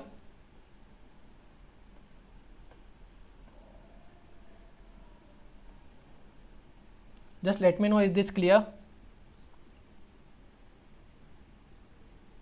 Okay, great. So let me continue in the same file only. Now what we want is, suppose there is some async. We'll look at async. I'll explain what is async right here. Okay, great. Like I guess the session is going to, as usual, be extended by 15 minutes because, yep. we like whatever we are left with currently is now async await and fetch API. Fetch API is like very basics. I want to explain you guys how to you can fetch make a get request and make a post request to an API using we have this JSON placeholder. So yep, great, everything clear, nice. So now I'll show you what is async and await.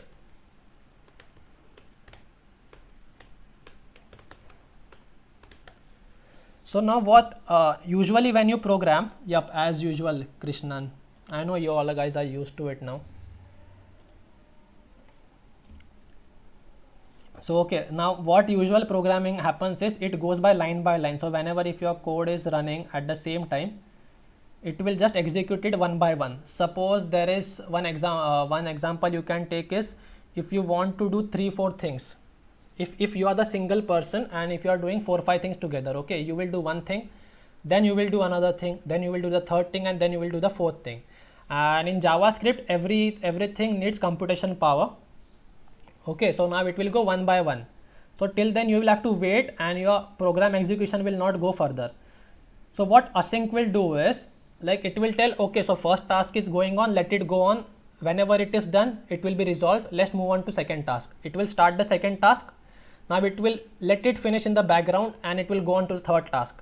It will start that task and let it finish in the background. It will go to the fourth task. So as and when that task is over in the background, the result will come to us. So now is the theory clear? And await is like we are stopping that function, like whatever you are putting as an async function, the variable when it is being assigned to value, we are telling that please wait till like your required function is being getting resolved and then only go ahead. So basically these two keywords do that thing. Async will tell that this function has to go in background, it will run in background. Await will tell that please wait until this async function which is related to it is been resolved. Is this much clear? The theory part? Is the theory part clear, guys? So for that I'll just take an array of photos, suppose. Yep. Now these are some advanced concepts, async and await, and we are just covering it in the essential program, so it is going to be like next level thing for you guys. So I'm just quickly going to write function to what we can ask photo upload. Okay, and then now it is going to have let status. Now status is going to hold a promise, new promise, which is going to have resolve,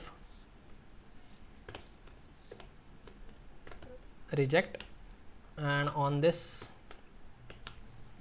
okay, let me take it up. On this we are just going to fake the server thing, set timeout, and what we are going to do, and this is, and now what we want to do is we want to push something to this array which we usually did, like, so I'll just do photos, okay, now just okay, photos dot push. Now what I want to do is avatar, and after this I just want to resolve this request right here. After this is done, just resolve and just like write profile updated. So now we have just faked the same thing again, and as usual I forgot to initialize this 3000. Okay, so now we have status and everything, and then we are just going to let result store the variable, like whatever this promise is resolving in status, I want it to store in this result variable, and then I'll just console.log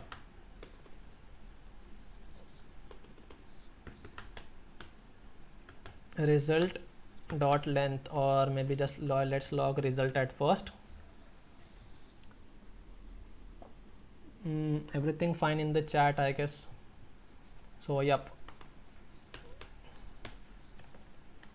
So I'll just call the function photo upload,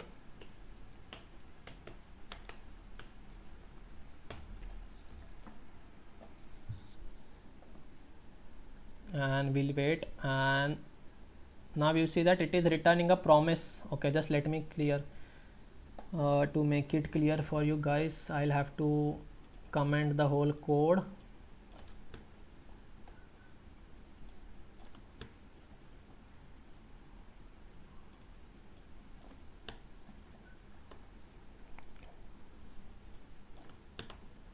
Okay, now if you can see, whatever I was telling is it went and started doing this thing, but it is still in pending, and that's why not getting a value. It is fulfilled, but it fulfilled after a delay of 300 seconds. Our code was stuck right here. 3k is milliseconds, guys. So is this whatever I have written is clear? Okay, what I did was I initialized the photo empty array. Then in photo upload I am setting a status that whatever is it will be a promise, resolve and reject. After a delay of 3 seconds you have to just push something into an array and just store that into a status result variable and log this result variable.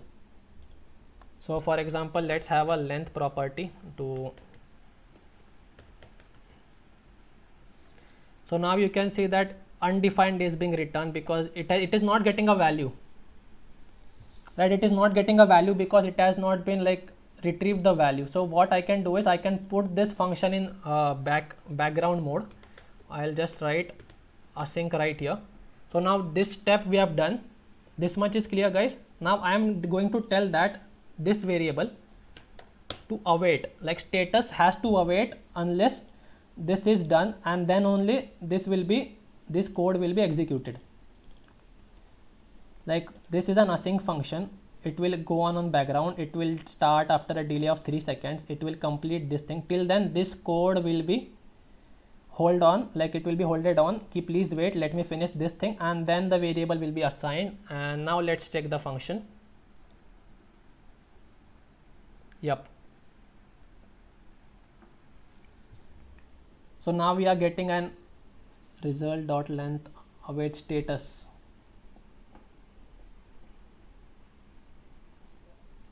Okay, I did photos. Yep. So now after 3 seconds you will get array of 1. So if I again go and call this method, after 3 seconds I will get 1 and 2. Now there are 2 photos in this array. So I guess this much is clear, guys, how you can use async await using promises. Just you have to just start your function in background, and whichever variable you need to assign and get the value and store it, you can just ask him to hold on till the function has been completed or the promise has been resolved.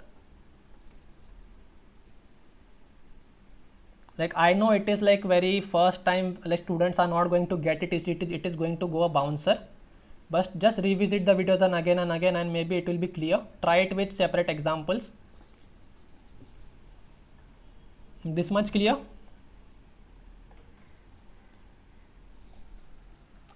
So now last part I will cover is our fetch API. In that also I just want to show you how you can use async await. Just let me. Yep. Everything clear? Great. How many students are still there? 238. Pretty nice number. Okay, so now we'll go to the fetch API. Now before that I want to introduce to something where you can use for your API calls and everything. Now this is JSON placeholder type code which will give you an JSON object. Like this is the full list of array. Okay, now this is a full array of objects in JSON format which I can use to practice when I'm dealing with API calls and everything. We are going to deal with this API quite a lot in our DOM manipulation everything. So like suppose I want a comment of the first ID, so I just have to put this and I will just get the first post. So that is like making request to that API. It is a fake thing, like if we post it will get written as an ID. So this is one thing. I'll just put this in the comments also. Okay, so now if you see there what basically fetch is, so let me explain what basically fetch is. So you have learned JSON is JavaScript object notification. Sorry, okay, I spelled it very wrong. It is JavaScript object notation. Yes, I'll mention it in the notes. JSON is JavaScript object notation. When you're transferring data from one to all, it needs to be transferred in some format, right? So usually we do it in XML or JSON. Mostly we use JSON format. So there are now two methods also, like to convert your string into JSON, string object into JSON. That is JSON dot parse, and if you want to convert it back to object from a string, it is JSON dot, sorry, from JSON to string there is JSON dot stringify. I'll cover that when we will come to the DOM part, when we'll literally take data in string format and then convert. So for now this is fetch API. So now if you can see that it is very pretty, now you might be getting familiar with this then and now this everything format. Okay, now what it does is, fetch is basically a promise, right? So when this promise is resolved, then we are calling the then method as we learned previously. Okay, now but there is one thing we have to keep in mind while using fetch. What fetch returns is a response. Now in response you will have many things, like there will be headers, methods, body, policies, everything. So we have to first convert that into a JSON format, and then you can just get the variable whichever you want and log it to the console. So now just we'll do it, where is the VS Code? Yep. So let's do fetch API in a separate file altogether. This is the last part for today. It's already extended.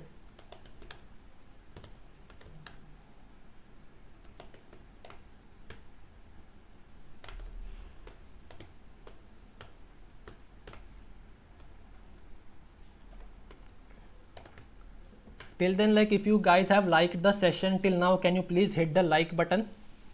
And if you are new to the Let's Upgrade family, please subscribe to us so you can get more courses like this.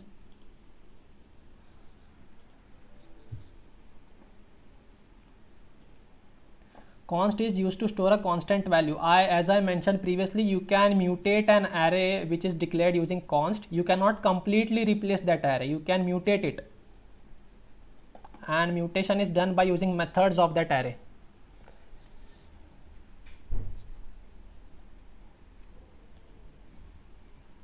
Okay, real project. If you want a real project, guys, this is like okay, in today's class, whatever we learned of that community database, right? Adding users, admin, moderator, you can just complete it, add your own methods, and then you can present it as a oops oriented project. Apart from that, project I'm not able to give is because when it comes to DOM, we'll deal with like basic project, like building a navigation bar maybe, or changing the background color of your whole website randomly, or doing some kind of animations, or dynamically posting data to your web page. So we'll see small things there. Okay, so now, yep, I forgot console.log. We have 184 likes. Can we guys reach to 300?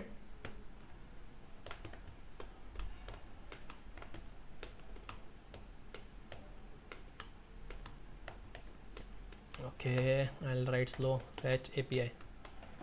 Okay, so now as I told, fetch API making a get request. Okay, now making a get request, just let me have that comments URL right here, somewhere above here. Okay, so now making a get request is very easy. Just write the fetch keyword. Just a minute, guys, just hold on a minute.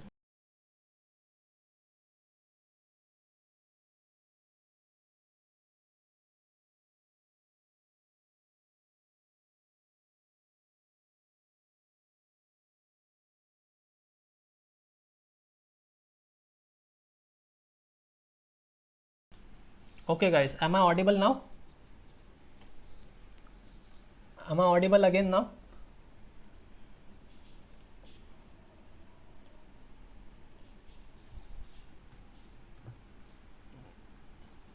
Mods, if you are right there, just can you tell me if I am audible? Yep. Okay.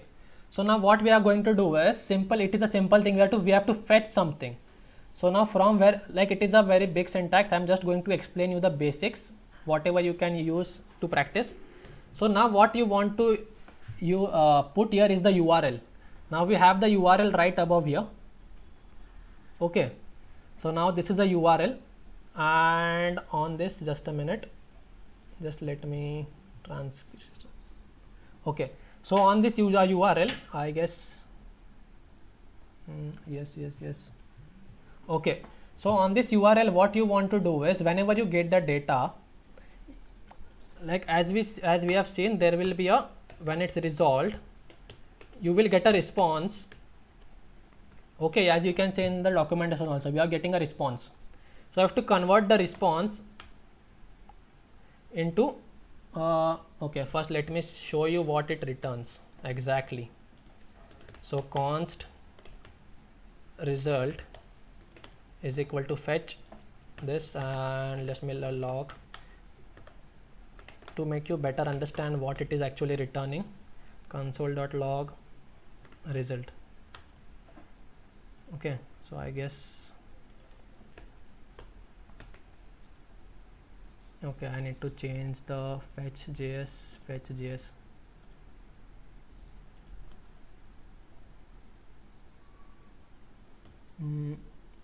Fetch API.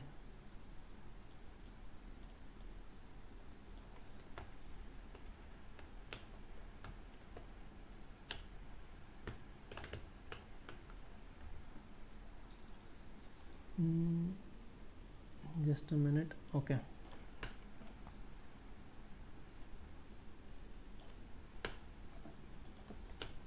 Just let me do this that way only. It's not working. Okay, so now when it is resolved, it is going to give us a response. So before using response, you need to convert it into a JSON. So how you can do that is just write response.json, and is going to convert it into JSON, and after that is done, you can have the access to the data. So then you can literally log the data into your console.log data. So now you can see that we have successfully got the request from this API, and we have logged it into the console. So now if I want a particular ID, like if I want only the first post, I'll have only the first post right here. Is this clear till here? Let me change it to the post. Okay, posts. Yep, now we have the first post here. This much clear, guys?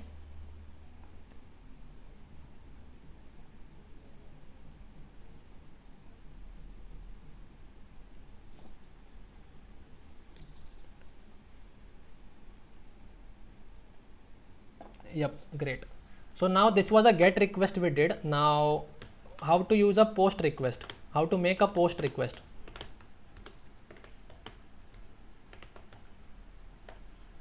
Now the same function, fetch, inside that first parameter will be our URL.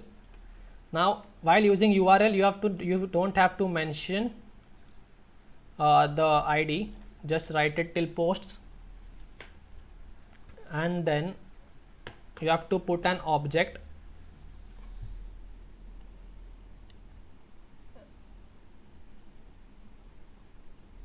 Okay, what is the purpose of using fetch? Fetch, actually, like previously you used to do this calls using Ajax, jQuery Ajax, right? If you are like, is there anyone who have used like jQuery Ajax? Like it was a very big procedure.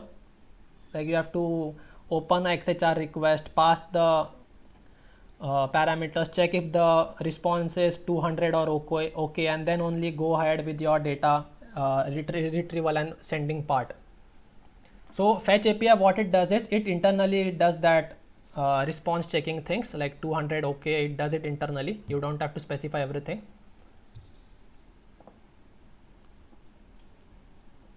This much clear till now? your doubts are clear? So in this part I have to just write the method as post. So if you'll go here in MDN, and then I'll have to just post the body. Now this is the documentation for Mozilla, where you can get more details. Like I told, fetch, it is given in detail here how you can use fetch if you want to just go and learn more about it. Okay, I'll just go to the data. Yep. And then I have something called as body, and in body I will pass whatever I want to post.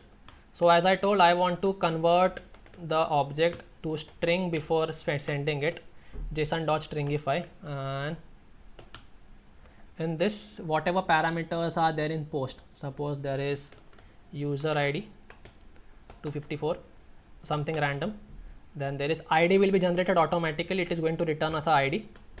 Title is title, and body is going to be some lorem ipsum. Okay, now this is the object we want to post. This much clear? This is the object I want to post in this request, in this URL.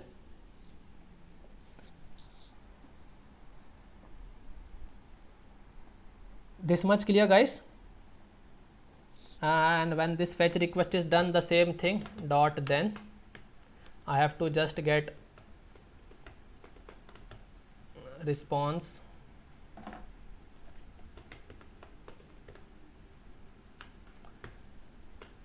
and response dot JSON and dot then whatever the data is there. I have to, suppose I have to log console dot log the data. So now if you say that it was, there might be 100, I guess there will be 100 parameter, 100 things. Just let's check how many posts are there. So yep, if you see, we have 100 posts in the API by default, and when we made a post request, it added at the ID of 101 and it returned us the ID. Now this is the fake post request. Okay, this much clear? Just let me know if this much is clear.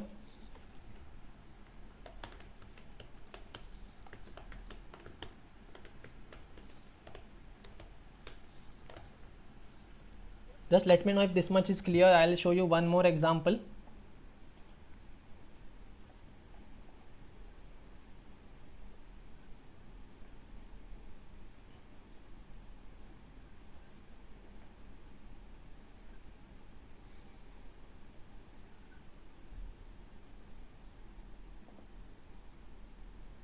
Yep, if you want to post, you have to supply whatever you want to, post it. Suppose this is an object. Okay, this can be an object. Like suppose I am having this whole code stored somewhere. Like I am having an object, let obj is equal to this code, and I want to pass this object right here. It is going to work the same way. See, that is the body, like whatever the data you want to pass in that post request. Also, yeah, Shibin Raja, that is your doubt. For each will return a element, a single element. I actually missed your doubt that day.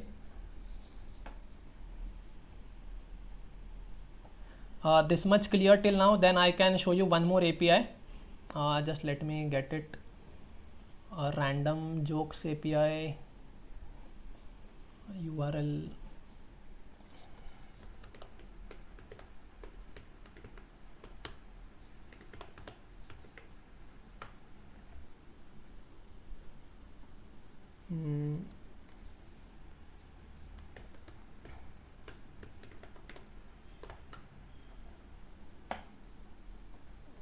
Okay.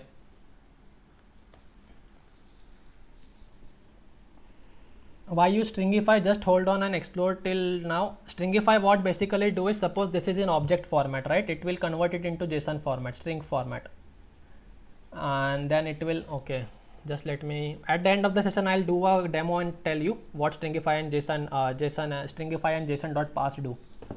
Okay, so now we'll just see one more thing with this random joke API. Okay guys, just let me know once and then we'll go ahead.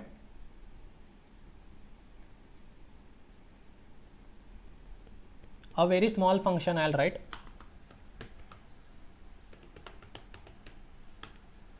Suppose I am want to make a fetch request.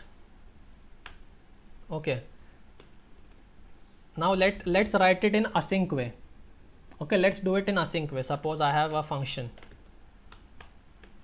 which is going to do let's write a name, fetch jokes, and then inside it is going to have a const response. Now this is going to be a fetch, and inside it I have to pass this get thing right here, and after this we have, now we will get a response in this, whatever the promise has been resolved or not we will get here. So if I just go and const data and I'll assign it to response, console dot, let's see what happens, console dot log data.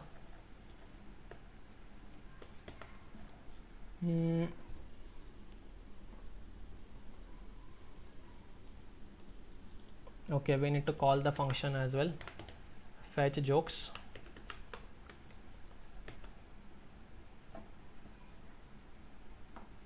Promise is pending, it has been fulfilled, but it was the same thing which we faced during that one more example of that photo upload. So what I am going to do here is I am going to tell this function to go in async mode. Okay, now whatever is required I'll have to make it as a await. I want to hold on to this thing, like after this, like stop the code here, first fulfill this promise, whatever you are getting, then get it here, and also hold on to this variable as well. And now you can see that we have this data with us right here. Okay, so this is the whole promise which it returns like this. Okay, now I have just logged the response and not response.json. So you can see it has given me the response, and it has many things like type, URL, rejected false, status 200, okay true. So if you look closely, this okay status and okay true, this was all checked manually inside Ajax, jQuery Ajax while making a XHTTP request. Now this is internally managed by the fetch API. Now in this body, now this headers you can pass like content and everything, like type of your content, it is JSON, XML. So it is the full object. Now if I want to just turn it into JSON object, I'll just turn it into JSON object, and I'll write response here, and yep, now this is the array we have returned, it has got us with categories and everything. So this is how you can just get now this is returning us an image, ID, and the timestamp.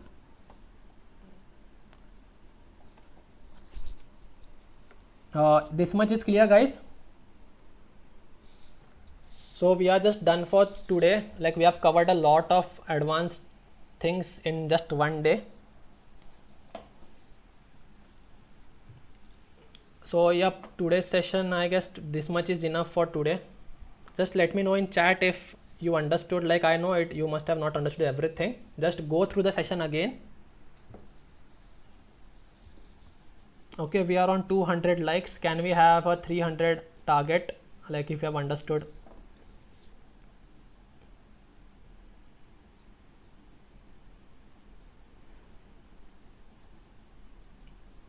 Yes, yes, yes.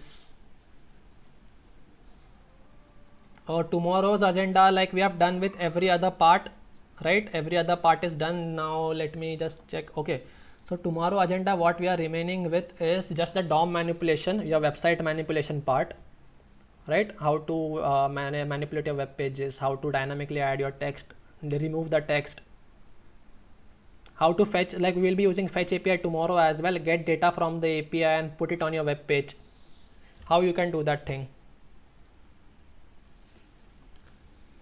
Okay, great guys. So yep, thank you for your time. I know it has been a lengthy session, every session has been lengthy.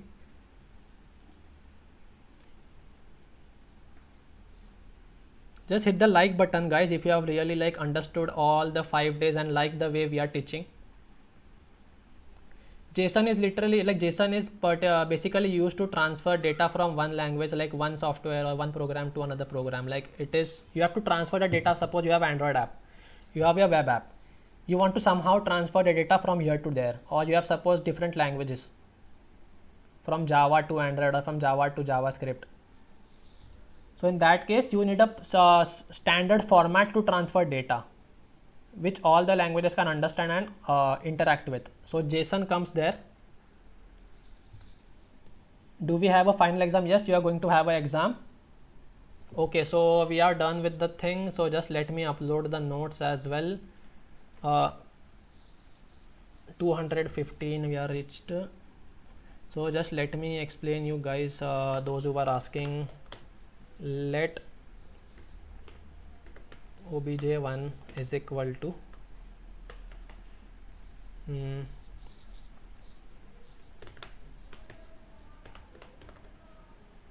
we are done with the session guys. Just who had the doubts with json.stringify and json.pass can stay back. I'm just writing a small example for them.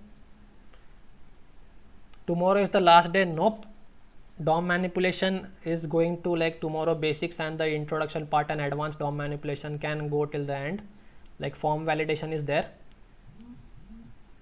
So we'll see how the session goes tomorrow.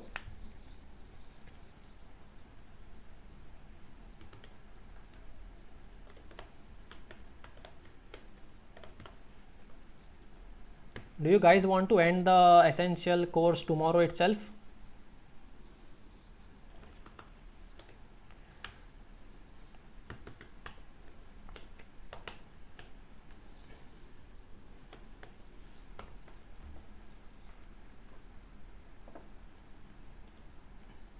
So now this has printed in object format. I'll just write console.log and json.stringify and I'll pass obj1. Now if you see here, just look here guys, just look here in this console. I had made an object obj1 and I am logging that object which is in which is in object format with JavaScript understands. And then I have made this stringify function and I have converted into JSON format, and now this is ready to, like, you can transport this data to some API. Like if you are seeing the type of data we get here, it is in JSON format, or if I go here you can see that this is in JSON format.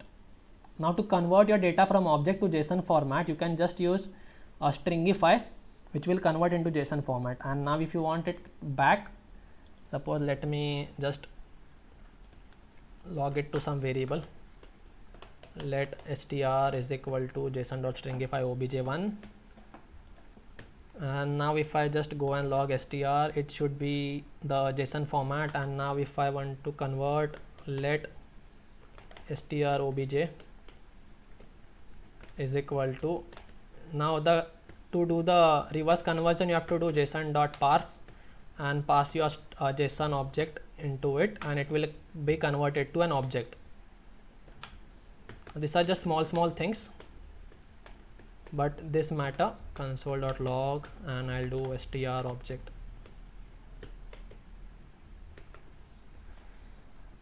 So yep, now you can see that we had an object, we convert it to JSON, and then we again convert it to the same object as previous.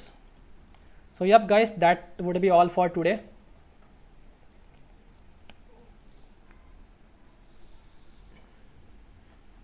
So yep, that would be all for today guys.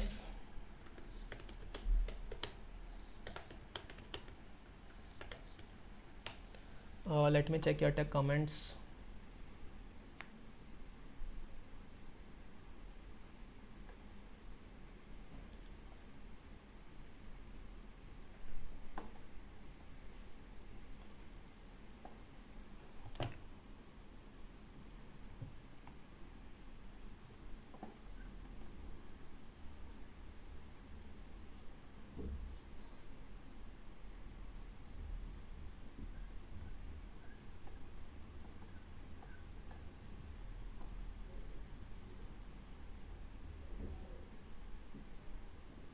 Nope, promises are just a minute. Shibin,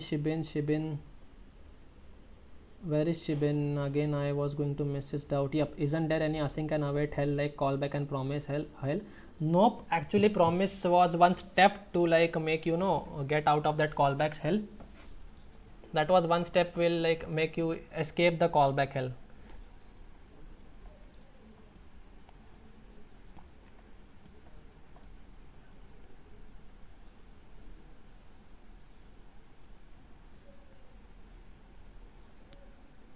Anything else, guys, or we'll just end the session today?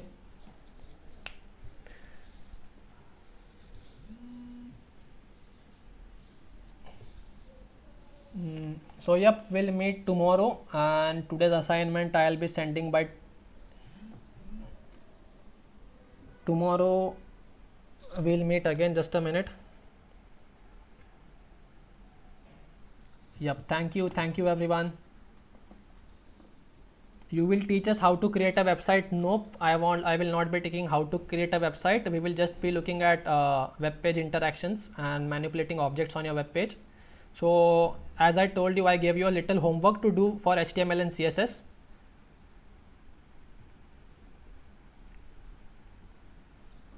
So yep, bye guys, that would be all for today. We'll meet tomorrow again. Yeah, bye.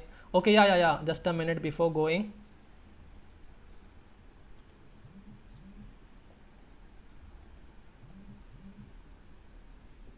Just a minute, guys. Add to archive day5.zip. Yep, we have this day5.zip, and let me post it to community.letsupgrade.in, and we have it here. So now if you go to JavaScript right here, post.